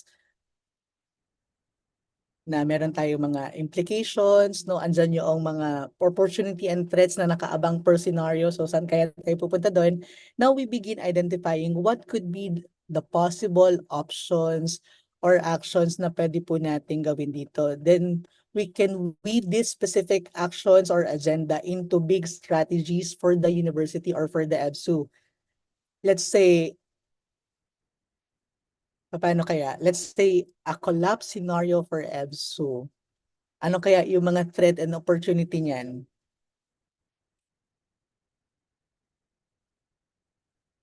Of course, in a collapse scenario, in a discipline scenario na lang, in a discipline scenario for EVSU, of course, ang opportunity niyan, mas systematic, di ba? Organized. Ano kaya yung mga threat? Possible rebellion, kasi may coercion, no? Kasi minsan strict yung policy, yun, mga there could be some challenges with regards sa pagpapasunod ng mga stakeholders, mainly the students, no? So ngayon, we do identify our options and actions based on those identified threats and opportunities. So, yan, sample po. Moving forward, yan. At dapat yung mga questions po na tinatanong natin, no? For us to identify our strategies, our activities, no? Mainly the options and actions, no? First is that, what could we do to address our strategic challenge if this future happen? For example, the discipline scenario will happen. Doon tayo napunta, no? Out of the 4 na na-identify nating scenario for EVSU, doon talaga tayo sa discipline scenario napunta in 2050. So ano kayong pwede nating, of course, meron na kayo na buong scenario, di ba? You have your imagined discipline scenario, a systematic, organized EVSU. Meron na rin tayo na identify na threats and opportunities for that. Ngayon naman, we identify our options. What could we do to address our strategic challenge if nangyari ito? Moving forward for the next question, if mangyari itong discipline scenario for us, what are the compelling top priorities or immediate actions that we need to take? So, di ba, we have, of course, di ba, when we do scenario planning, when we do imagine our futures, no, in each of the scenario, madami yan. Marami yan, di ba? And to solve that, marami din tayo magiging strategies, marami din tayo magiging actions. But what's important is for us to prioritize. Ano ba yung uunahin natin? Kasi, no, for example, in a discipline scenario, nakita niyo na perhaps possible magrebelde yung ating mga estudyante. Dapat as early as now, meron na po tayo na-identify na strategy to mitigate such. No? Meron tayong mga task force, meron tayong mga committees para kausapin itong mga batang ito, no? Or public awareness for us to perhaps share the value of discipline, share the value of organization, no? An organized university to mitigate this kinds of challenges or threats in the future. Yan. Mga sample lang po yan. Pangatlong question, yan. No? We move ahead na kanina, no? What will be our strategies, no? So, for this one, in identifying our options, based on the potential impacts, no, we should be able to brainstorm realistic and actionable options. So, for example, no, we are seeing such threat that will happen in 2050. Of course, yung mga strategies naman natin, alam naman natin na available yung solution, available naman yung technology to solve that. Yun, or at least dine-develop na siya ngayon para measurable, actionable, feasible po yung mga strategies natin. So yan, responding to challenges, no, ito yung mga questions. How can institutions mitigate negative impacts? Yung pag-leverage naman po or paggamit naman ng ating mga opportunities, no, in each of the scenario. So how can institution utilize these positive trends to your advantage? Yan. And in shaping the future, how can institutions proactively influence the future of tertiary education? Sige nga, what are the answers to that? Marami. Ito po, yung naka-flash sa screen, it's another sample, no? It's another sample ng meron tayong implications and strategies. Saan po kaya dito yung mga implications? Ito, a sample on the Philippine futures, no, of alternative learning system or the ALS. Perhaps may mga familiar po dito sa ALS, no? So, dito sa slide po na ito, our implications are those na nasa quadrant: no change, marginal change, adaptive change, and radical change. Those are our implications that could be posing positive or negative impact. So, from the slide, no, meron din tayo makikita sa right side. Ito are our key actions and strategies, or what we call the options, no? So, for example, in a radical change scenario. For example, let's just imagine EBSU, no? Ito, may mga nakalagay. Opportunity could be construction. Yes po. AI and digital platforms to create a fully personalized and immersive learning experience. Yan, tama yan, Sir Danny, no? For example, we go to this scenario of a radical change, no? Brain-stimulated learning, meron po tayong mga learning implants, genetically modified learning, no? Ayan, medyo kakaiba na yan siya. So, perhaps pwede yung, we could use the strategy of Sir Danny, no? AI and digital platforms. Meron din tayong mga strategies dito. Employ new technologies, as mentioned, no? Quick changing, student-driven na mga curriculum, minsan mga independent learning na, no? Self-paced na nangyayari na po ngayon. May mga self-paced na po tayo. For example, ngayon sa amin, of course, we have yung, ito not for promotion, pero meron po tayong mga Coursera, Udacity, other online platforms po, no? Sa DAP naman po, just to share with you, we are already actually venturing into a very good learning management system. We call it Linang po. So our Linang, marami po kaming courses doon, and in Linang po, we have a lot of courses na self-paced. So it's a mix po, it's a platform na pwedeng self-paced, meron din naman po mga courses na hybrid, meron din naman po mga courses na synchronous yung sessions, may mga magtuturo talaga. So that's how we see the potential of online learning, no? So yeah, so tayo din dapat po, we are able to adapt. We should be able to create strategies for the universities. And for the next slide po, for us to also appreciate it, yung whole, ito na po yung whole step 6, identification of the implications and of the options po, no? So, mas maganda po, no, later on, in each of our scenario 1, 2, 3, and 4, yeah, ilagay po natin yung mga implications. Isulat po natin, i-bullet po natin isa-isa. And mas maganda po that each of the implication, whether it's a threat or an opportunity, dapat meron po siyang corresponding activity or strategy. Yan, para later on, for example, scenario 1 is a transformative scenario. Scenario 2 is discipline. Another one is, collapse. Tapos the last row ay, anong scenario yan? Continued growth, no?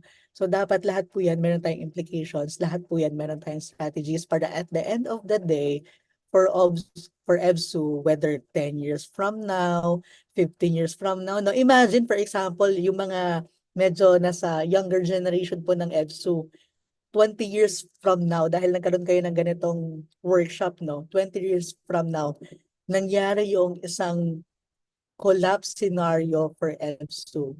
What will happen for us? Ano yung pwede natin gawin? Yung mga nasa younger generation ng EBSU faculty or EBSU administrators na employed pa rin sa EBSU 20 years from now. Tapos nagkaroon ng disaster, nagkaroon ng collapse scenario for EBSU.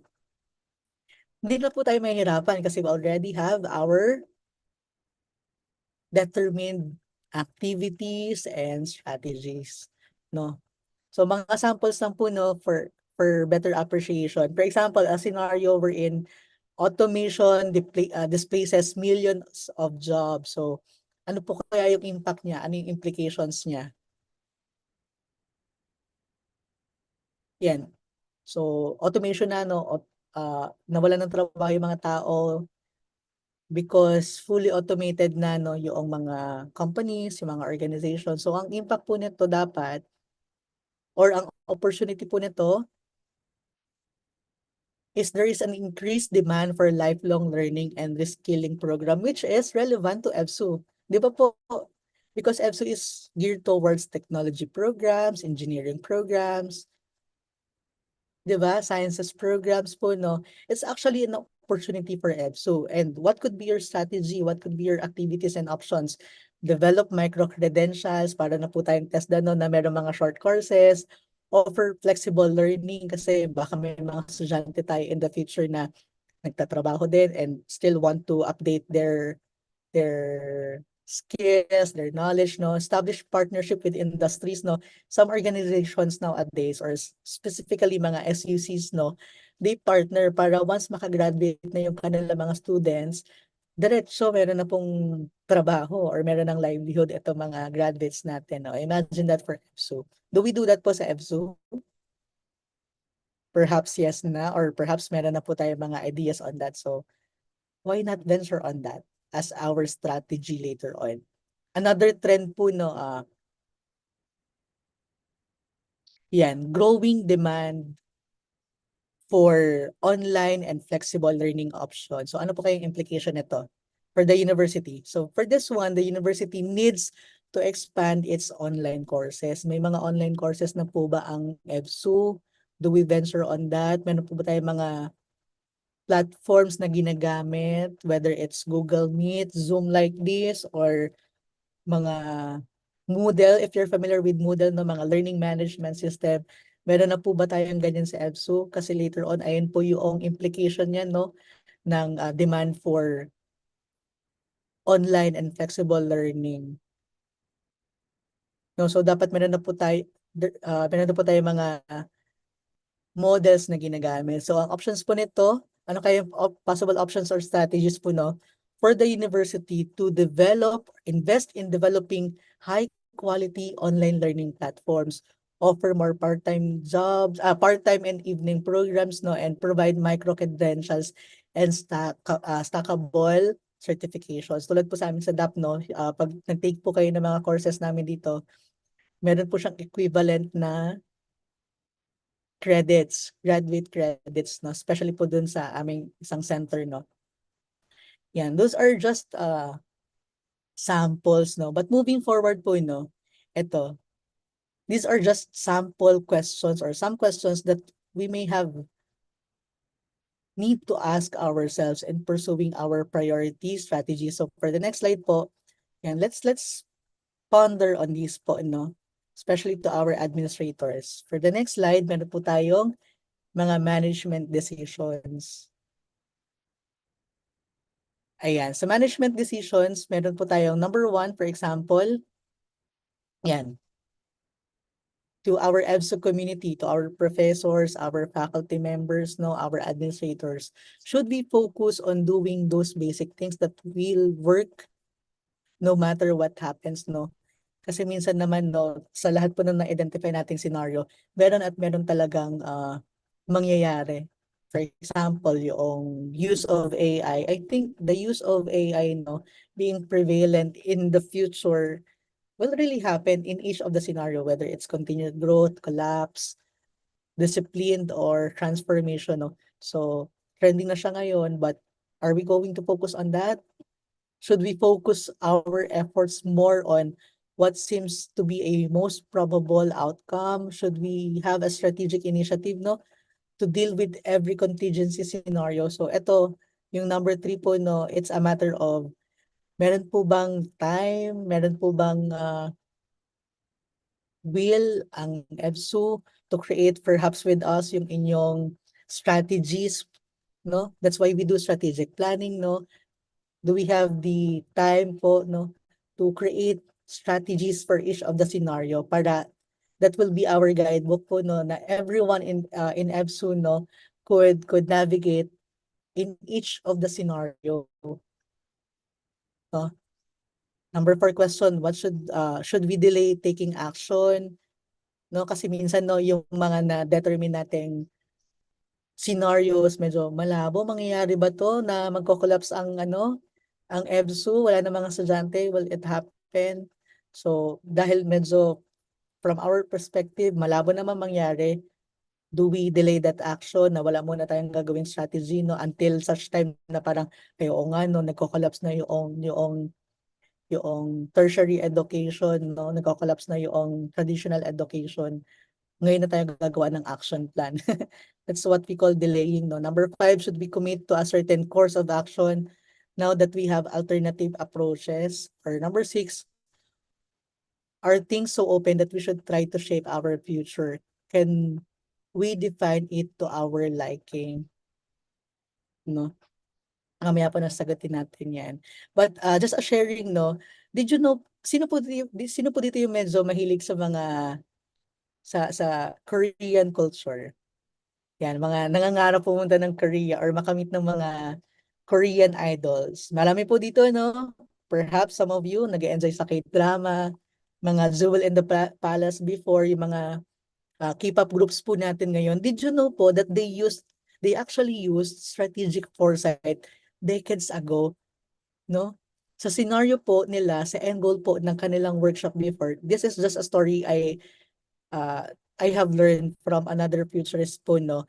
The K-pop, yung mga Korean icons po, no? That's actually a product of a foresight workshop. Na ang goal po nila is to create perfect icons, no, perfect idols. And now it's happening, no, and it's contributing to the whole economy of South Korea, and it is generating billions, not only of Korean won, no, it's generating billions of dollars, no. So imagine that, no, for example sa EVSU, when we do foresight sa EVSU, no, what could it bring to us? Ano kaya yung magiging impact niyan sa atin? Okay, moving forward po, sa next slide, let's just have another game time. Game time! Excited na ba? What's the score nga, Ram? Pabalik ako. 2 for boys, 1 for girls. Ayan, yan. 2 for boys, 1 for girls. Okay po. Pahabol po, game time. Ito, yan. Pa-flash na ako. Ano pong word ito? Clue, a tool used in identifying our strategies. Ayan, tool used in identifying strategies in the context of strategic foresight and scenario planning. Yes, meron ng mga sagot tayo. Puro forecasting ang sagot nila. So, ang nauna ay si Ma'am Rachel. And Kaso tama ba? yes. Tama ba yung sagot na forecasting? Mali, hindi po tama ang forecasting in this particular tool that we will be discussing. Meron na ba nakasagot? Pa-reveal na po ako ng next slide, no? Yan, may tamang sagot, Siege. Sir Siege, si Ma'am MG, it's backcasting. So it's 2 for girls, 2 for boys na po. We're familiar po, of course, we use forecasting, no? But in this particular scenario planning approach or method po, there's this tool that we call backcasting. Bago po yan for us, no? Backcasting, ayan, from the picture, no? We have our future scenario, no? That's our vision. That's the image of our future. So what we do in backcasting? Yan. Imagine 2024 is our present and we project our future in 2025. In backcasting po, we look into our strategies, pabalik, no? For example po, tayong mga nasa EVSU ngayon, yung mga nakapasok ngayon sa school, for today, ano po yung ating vision nung pagkagising po natin? What's our vision? Ano po yung goal natin today? Makapasok sa school, no? Makapasok sa EVSU. Makarest sa weekend. Pwede rin po, Ma'am Grace, no? Yan, sige po. For example, ito, makarest sa weekend. Ayan po ang ating future. na ano na gagawin. Let's just have this quick ano lang po no, quick exercise no. Ito po yung na-imagine ni Ma'am Grace. Restful weekend. That's the vision. No? So, ano po kaya yung gagawin muna ni Ma'am Grace bago magkaroon ng restful weekend? What's the backcast? Let's have a backcast, no? Ang vision ay restful weekend for Ma'am Mary Grace. Things to finish. Before think of things to finish, perhaps natapos niyo na po yung gawain, nakapaglaban na kayo, nakapagluto na kayo, or kung ano man po, no?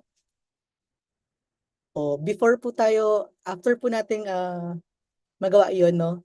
Meron na tayong na-backcast, no? Isang step sa backcasting. Nakapagluto, nagawa na yung source.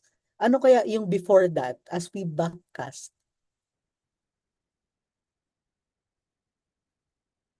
Nakapagplano na ng mga tatapusin si Ma'am. No, that's the backcasting. Tapos, when we do another backcast to present, ano po kaya yun, Ma'am Mary Grace? Ano na yung current situation?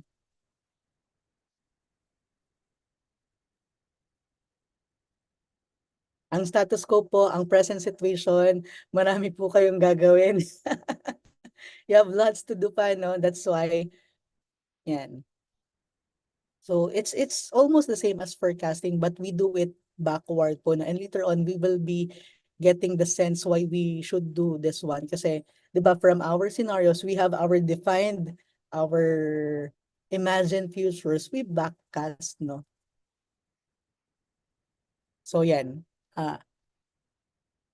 So, as mentioned, no, backcasting is wherein we identify strategies for our preferred future vision. Say, ang atin pong preferred vision for the university is to be globally competitive and technologically advanced EVSU. Yan. Ayan po kunwari yung ating vision for the university.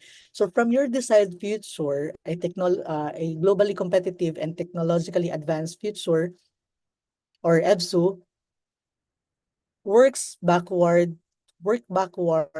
to identify your strategies, policies, and programs that connect the preferred future to the present. So dapat po, no, kunwari, ayun po yung goal natin in 2050. So as we do backcasting, ano po kaya yung mga policies, ano po kaya yung mga programs na dapat nakalatag na for us to achieve that for EVSU? So these desired conditions are envisions. First, then the steps to attain those conditions are identified rather than starting po sa pinaka-present, which only continues the current reactive thinking, no? Reactive thinking into the future. Kasi minsan pag nag-start po tayo sa present, for example, no? Dito. Ano po ang tendency? Parang pahaba ng pahaba yung process kasi from the present, ano kaya yung gagawin ko next? Ano yung gagawin ko next? Ano yung gagawin ko next? Parang ang tagal, no? Bago makarating. Wherein, pag meron na po tayong vision, nagsimula po tayo doon, mas clear po na, ito yung end goal ko, pero for me to achieve that, ano kaya yung mga possible and mga dapat meron na ako? Meron na ang EVSU. So it involves an imaginary movement backward step by step in as many milestones po, we call it milestones, as considered necessary, revealing the strategies to attain the preferred future from the present. So it is the single most critical step that connects a future to the now. Sige po, moving forward, another sample po, no? Para lang ma-appreciate din natin. Sa next slide, ayan, we start with, for example, ito, 2045, a unified green Asia. So, dapat po, no, for this 2045 scenario to happen, let's start. Dapat by 2040, ito na po yung nangyayari. Ito na yung mga events. These are the trends. And for this to happen, itong 70% of the businesses industries are into alternative sustainable product. Moving back, dapat in 2035, naka 40% na siya. And in 2030 yan, nationwide awareness. Nakigets niyo po yung logic kung bakit in scenario planning, importante po sa step na ito ang pag-backcast. Then in 2024, ngayon, ano na dapat yung pina-prepare natin? We have our plans crafted, meron na po tayo mga consultative meetings. 'Di ba? Mas strategic siyang tingnan.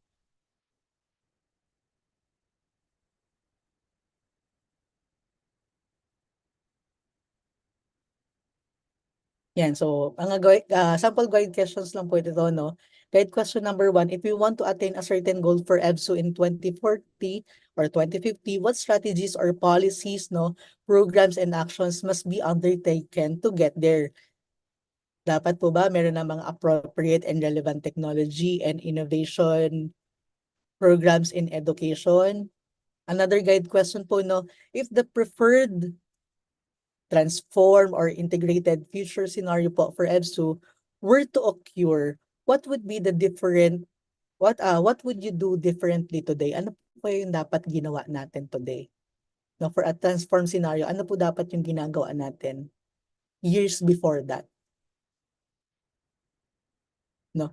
And for example, no, in a collapse scenario, no, in a collapse scenario, for example, in 2050 for EVSU, ang question naman is, what would you do differently so that hindi po ito mangyari? Hindi po magkaroon ng total disaster or disruption ng operations ng EVSU or ng university.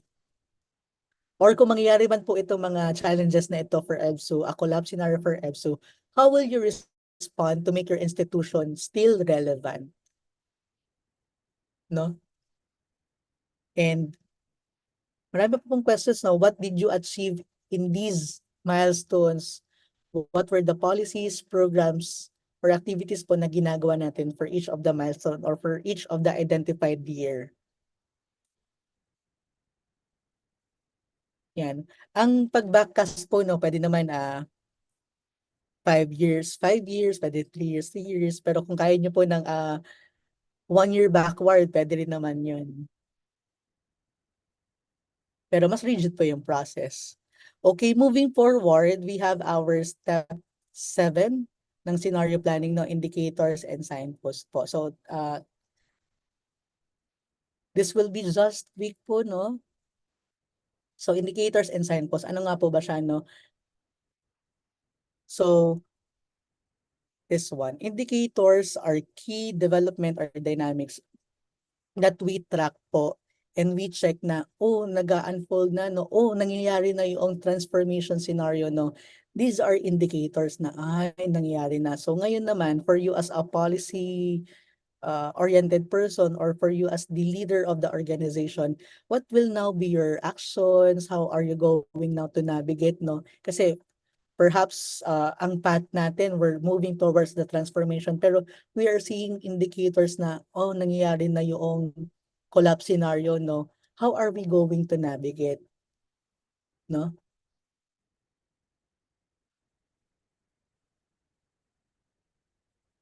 So why are indicator systems useful po, no, in scenario analysis? First, on the cognitive po, indicators are attached to scenarios to provide a powerful strategy to better structure and interpret the information that we have. Those sense-making frameworks po force you to hold multiple paths in your mind. So ito po mga indicators na to, it's important, no, ito po yung mga factors na dapat pong binabantayan natin so that we will be able to proceed kung ano man po yung dapat nating puntahan na pathway.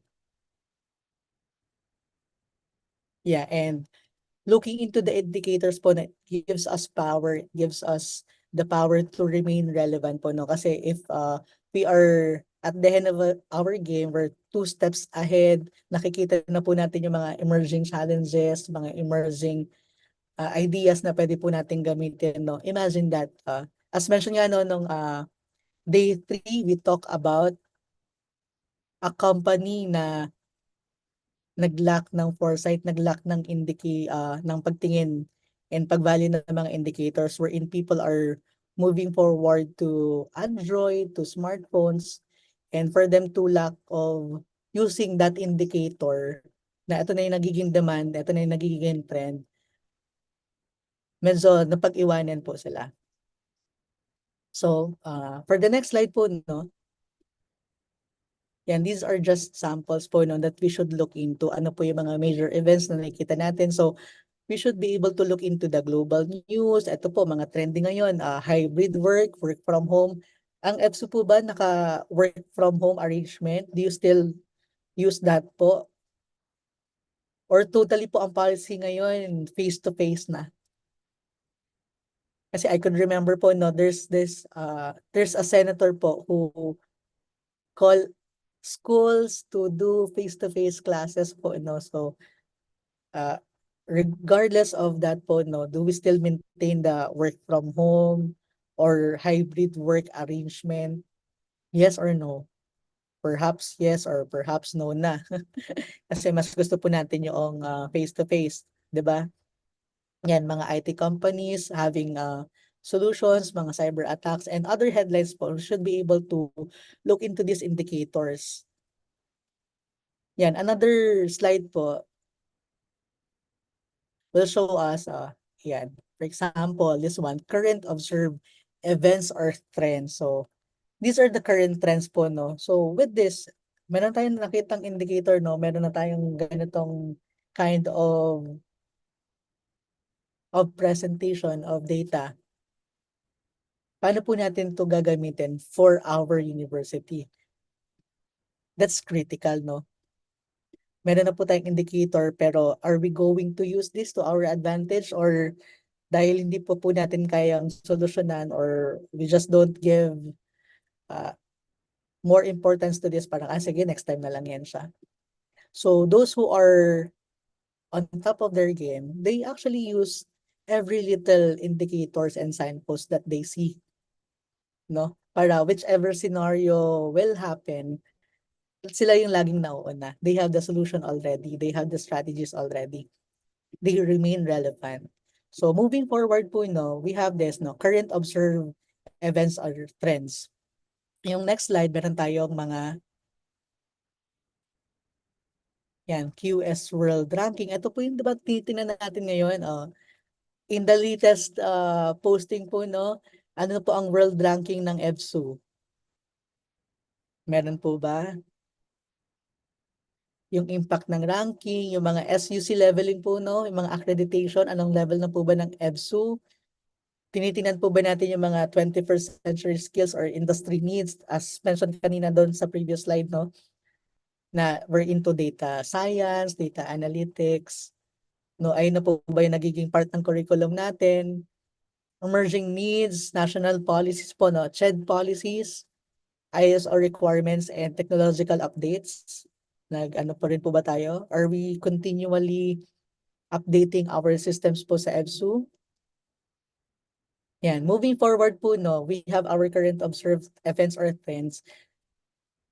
Dapat po, tinitingnan natin itong mga indicators po natin. So, ayan, future indicators to track. So, our administrators, our leaders, or every one of us po, including us sa DAP, no, we check on the university ranking. Dapat ito po yung nakikita natin, no?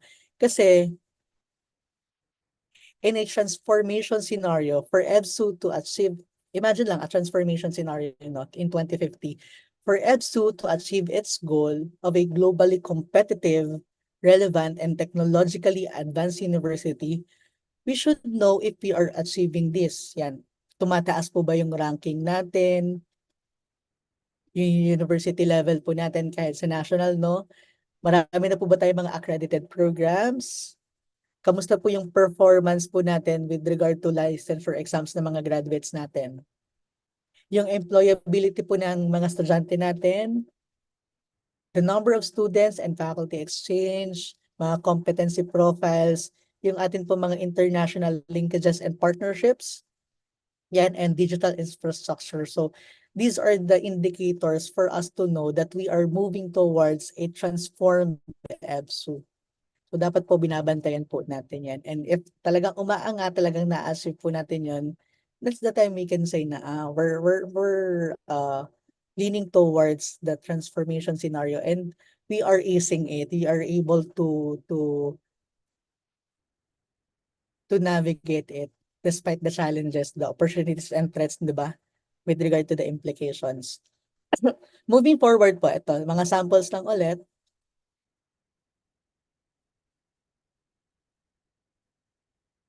Yan. Yan, mga samples lang po yan for us to appreciate, no? Or a sample, no? Okay, sample, indicator, percentage of graduates with critical thinking and problem-solving skills as assessed by standardized test or employer surveys. So ano po kaya yung mga signpost nito? An increase in percentage indicates that the university's new curriculum is effective in equipping students with these skills. Yan. And same goes po dito, no? Mga future indicators po natin, preferences of learners, new technologies emerging. Yan. And we have our current observed events or trends. Okay po, moving forward, we have these tips for you. Yan po, some tips lang po for the next slide. We should be able to keep ourselves updated, informed. So dapat po we are into news, mga current events po natin, what's happening not only in the national arena but of course in the international platform. No, ano po kaya yung effect ng mga collapse scenarios in another countries po sa atin? And ito pa, actively participate in local and international meetings, conferences, and other activities po no na international. Kasi perhaps ang issue na ng other countries, they are maximizing learning through virtual assistance, no? And online platforms. Tayo ang issue pa rin po natin whether or not mag-face-to-face po ba tayo or we could go back to the online, no? Baka po meron na sila mga in our international engagement, meron na po silang pwedeng i-share sa atin na new information, new knowledge that could help us with regard to tertiary education, no, learning delivery, teaching methods po. So yan, designate a team or unit to do periodic tracking po, no, and monitoring ng mga events and indicators or signposts po, no. Some countries po actually, kung familiar po tayo, no, some countries are actually setting up future studies. Sino po kaya ito? May makakapag-name po ba ng any country who are now setting up or actually have set up their own futures office?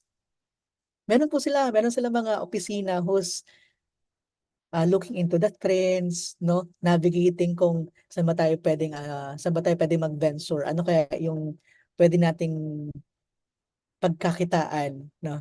Some PH universities, yes po, actually po, Ma'am Mary Grace, meron na po. In other countries, meron po tayong leading dyan, Japan, Saudi, US, South Korea, as mentioned po, no. And in the Philippines, Singapore also. In the Philippine arena naman po, meron po ba kayong kilala, Ma'am Grace or Ma'am Annalyn, na university, Philippine University na meron na pong future study or futures office? One of our actually partner organization or partner university, meron na po sila, ang Mindanao State University, Tawi-Tawi. Meron na po silang future studies office. Yan. So, di ba? Nasa pinakadulo na ng Philippines pero they are venturing into futures as early as last year. Yun po, kasama po kami na nag-launching po sila ng kanilang future studies office. Perhaps pwede rin pong gawin yan ng EBSU, magkaroon po kayo ng, kung wala pong budget for an office, no, baka pwedeng task force po muna or a technical working group, yan, or a committee.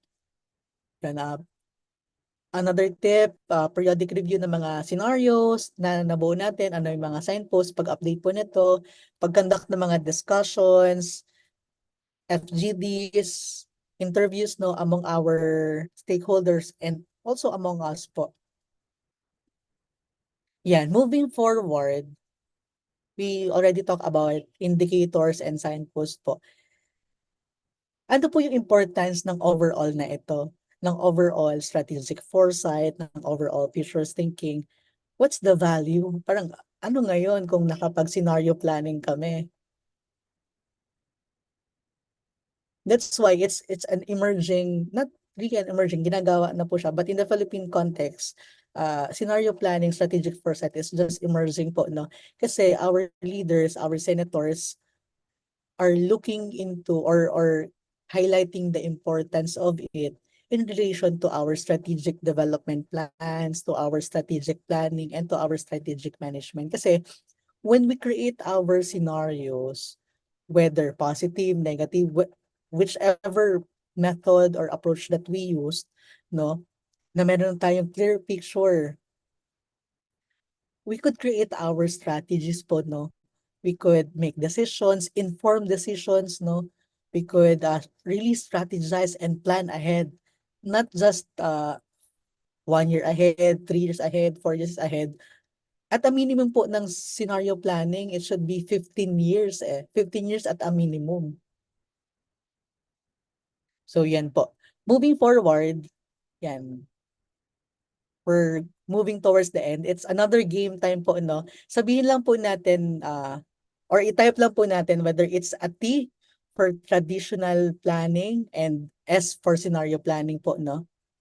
So this one. In terms of perspective po, no, ito, sinasabi nito na everything else being equal. Is it traditional planning po or scenario planning? Paunahan po ulit ha, among our ladies and our gentlemen. Is it a T or an S po?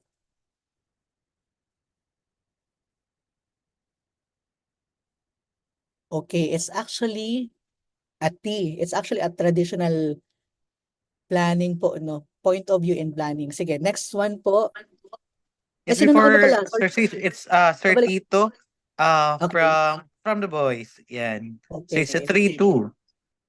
Okay, 3-2. Next question. Ito po, with regard to pictures of the future, they say it multiple and uncertain. Is it traditional planning or scenario planning po? Yan, we actually have S, no? Yeah, tama po, S. Scenario planning. Sino po nauna, Ram?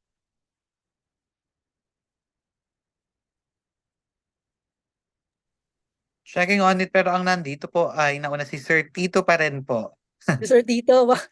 Yes. Sir Tito, nasa IT department po ba kayo, Sir Tito? Parang malakas po ang internet nyo. Mabilis po, Medyo naka-5 na-improve, yata. sir. Na-improve po ng konti. Sunerte Wow. ngayong umaga. Pero nag-struggle kanina po. Office Tama-tama. of Internationalization, sir. Wow. Sige po, Sir Tito. We hope to see you soon po. Ito po pala, time check lang po. It's 10:29. May konti pa po akong slides. Konting-konti na lang po. And we still need to have our closing po. Will it be fine po for us to request for your time pa po to extend? Okay lang po ba? Yan po, yan. Salamat po, no? Medyo nag-start po kasi tayo a little late po than what we imagined, but yan, at least nakahabol naman po tayo ng konti.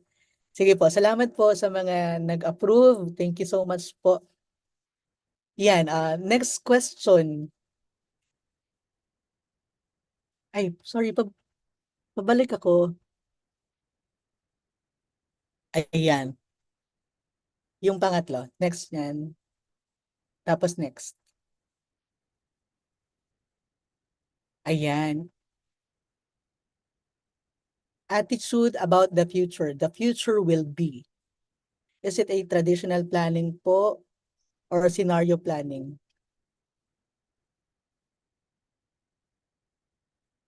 Is it an S or a T?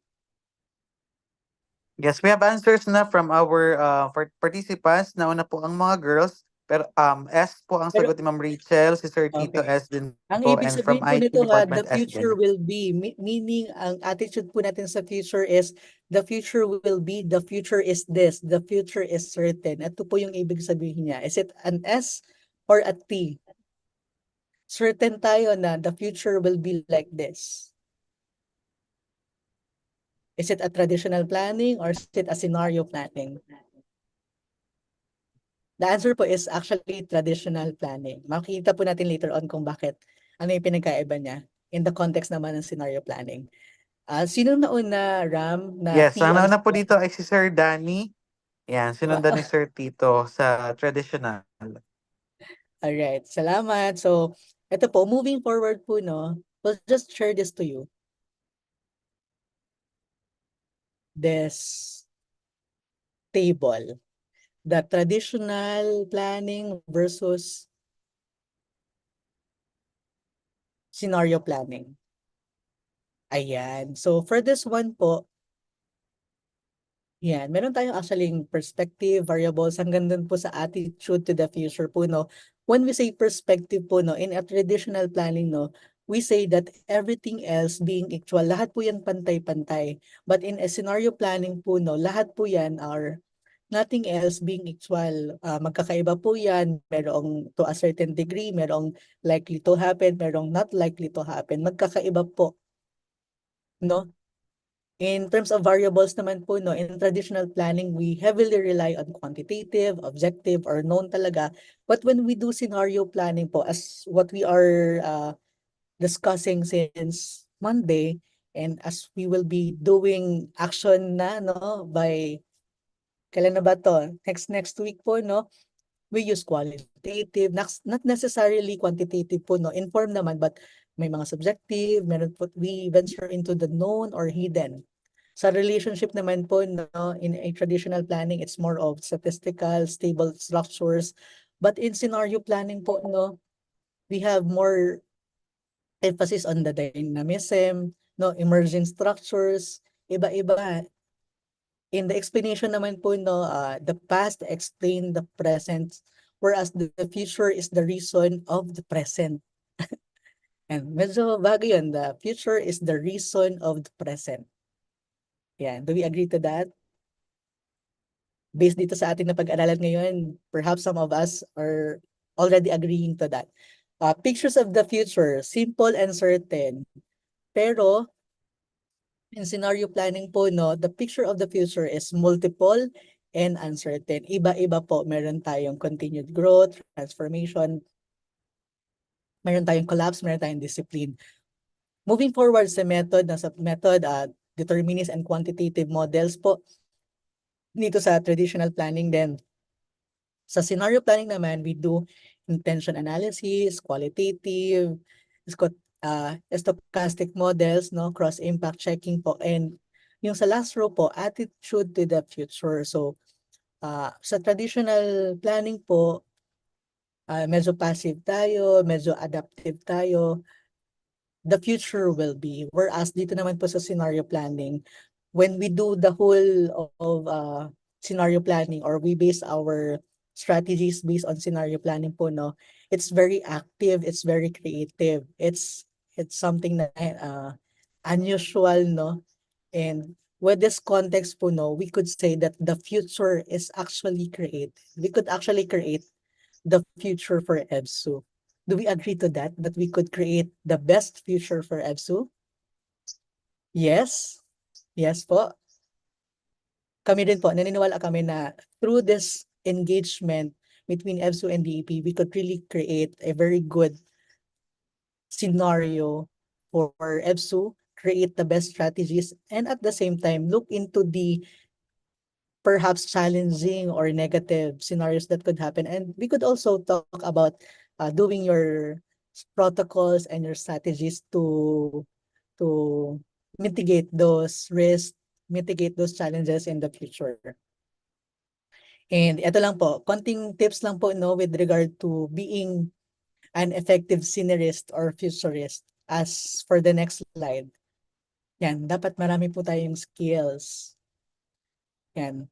Ito po ba, ma-check na po ba natin? Sige nga po, kahit on our personal na lang level.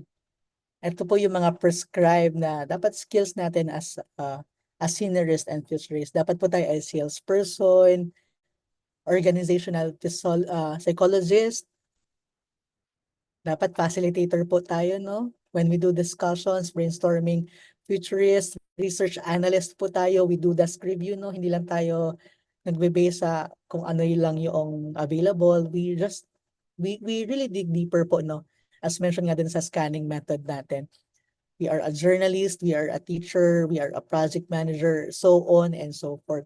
Lahat po ng ito, it's important for us to have a skill for us to become an effective scenarist. Kasi the more skills that we have, the more knowledge that we have, the more that we are able to create strategies.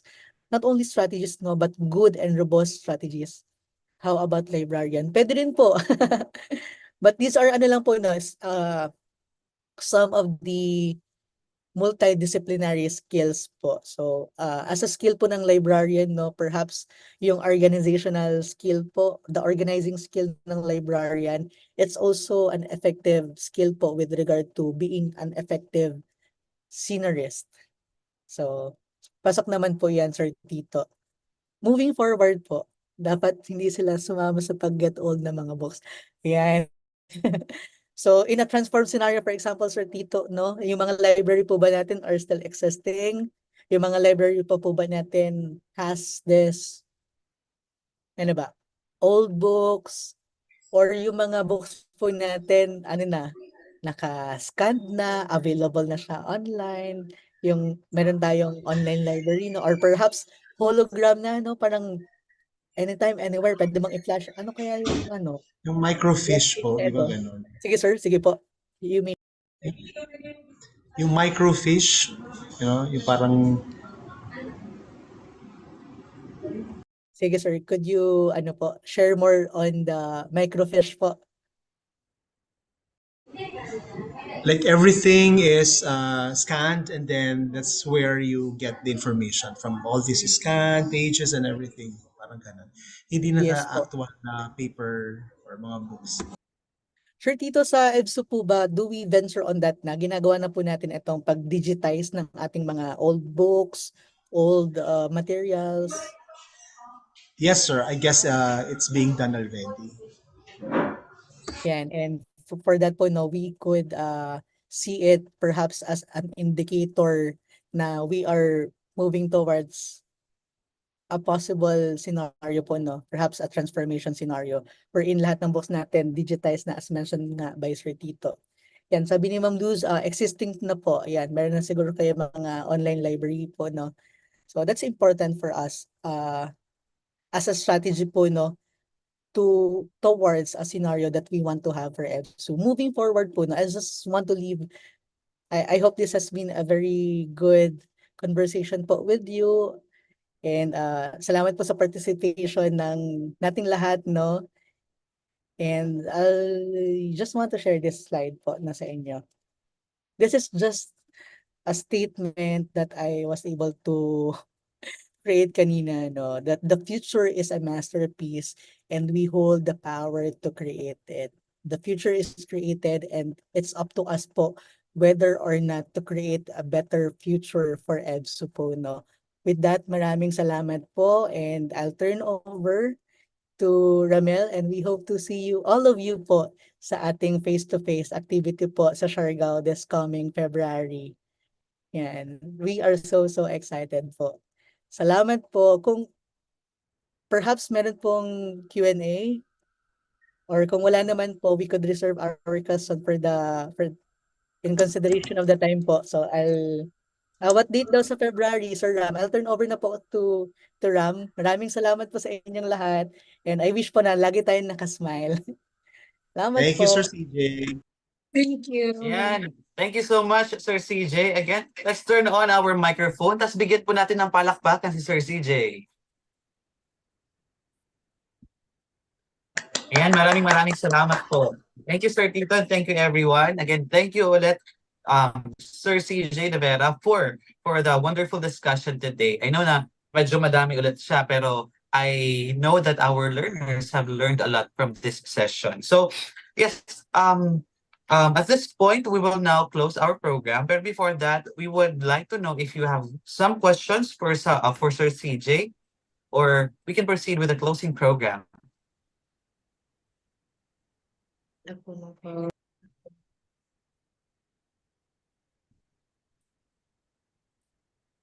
Kung wala na munang questions ngayon, Ram, perhaps they could note it down, tapos i-discuss po natin sa Siargao, sa by the beach, no? Habang nagsuswimming, pwede po natin pag-usapan kasi we really believe po na yung ating mga conversations and good ideas po happen naman at times at different areas po, at different settings po, no? And some creative juices po natin, creative ideas po, and creative discussions po comes perhaps in a very good setting. Yeah. The island vibe. Yes. Thank you so much, Sir CJ, and may message tayo from Sir Tito. Mga copies ng materials po natin i-forward po natin later this afternoon or latest by Monday po. So para makapag-prepare din po kayo, and then yung ibang mga tools, yung mga templates po natin na i-forward din para ma-try nyo na din pong sagutan. So by the time you come to Siargao on February 5, yun, meron na po tayo ng copy ready na po tayo, and dire-diretso po tayo sa ating immersive and transformational na activities po. So yes, as a synthesis and also as our closing, our Vice President unfortunately will not be able to join us this morning, but he sent us his closing remarks, and I think this is already a good synthesis din po ng 5-day online webinar natin. May I read to you the closing remarks of our Vice President. So before that, let's ponder this one. Yeah, to see the future, think beyond the plausible.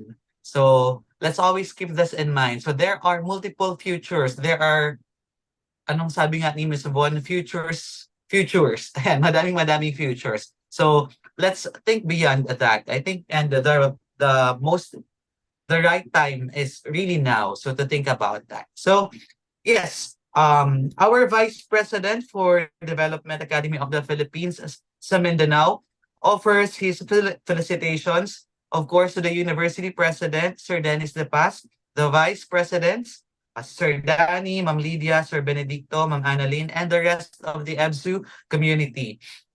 As we conclude this enlightening 5-day online webinar on capacity development in future thinking and strategic foresight, I extend my deepest appreciation to each one of you for your active involvement and enthusiasm throughout.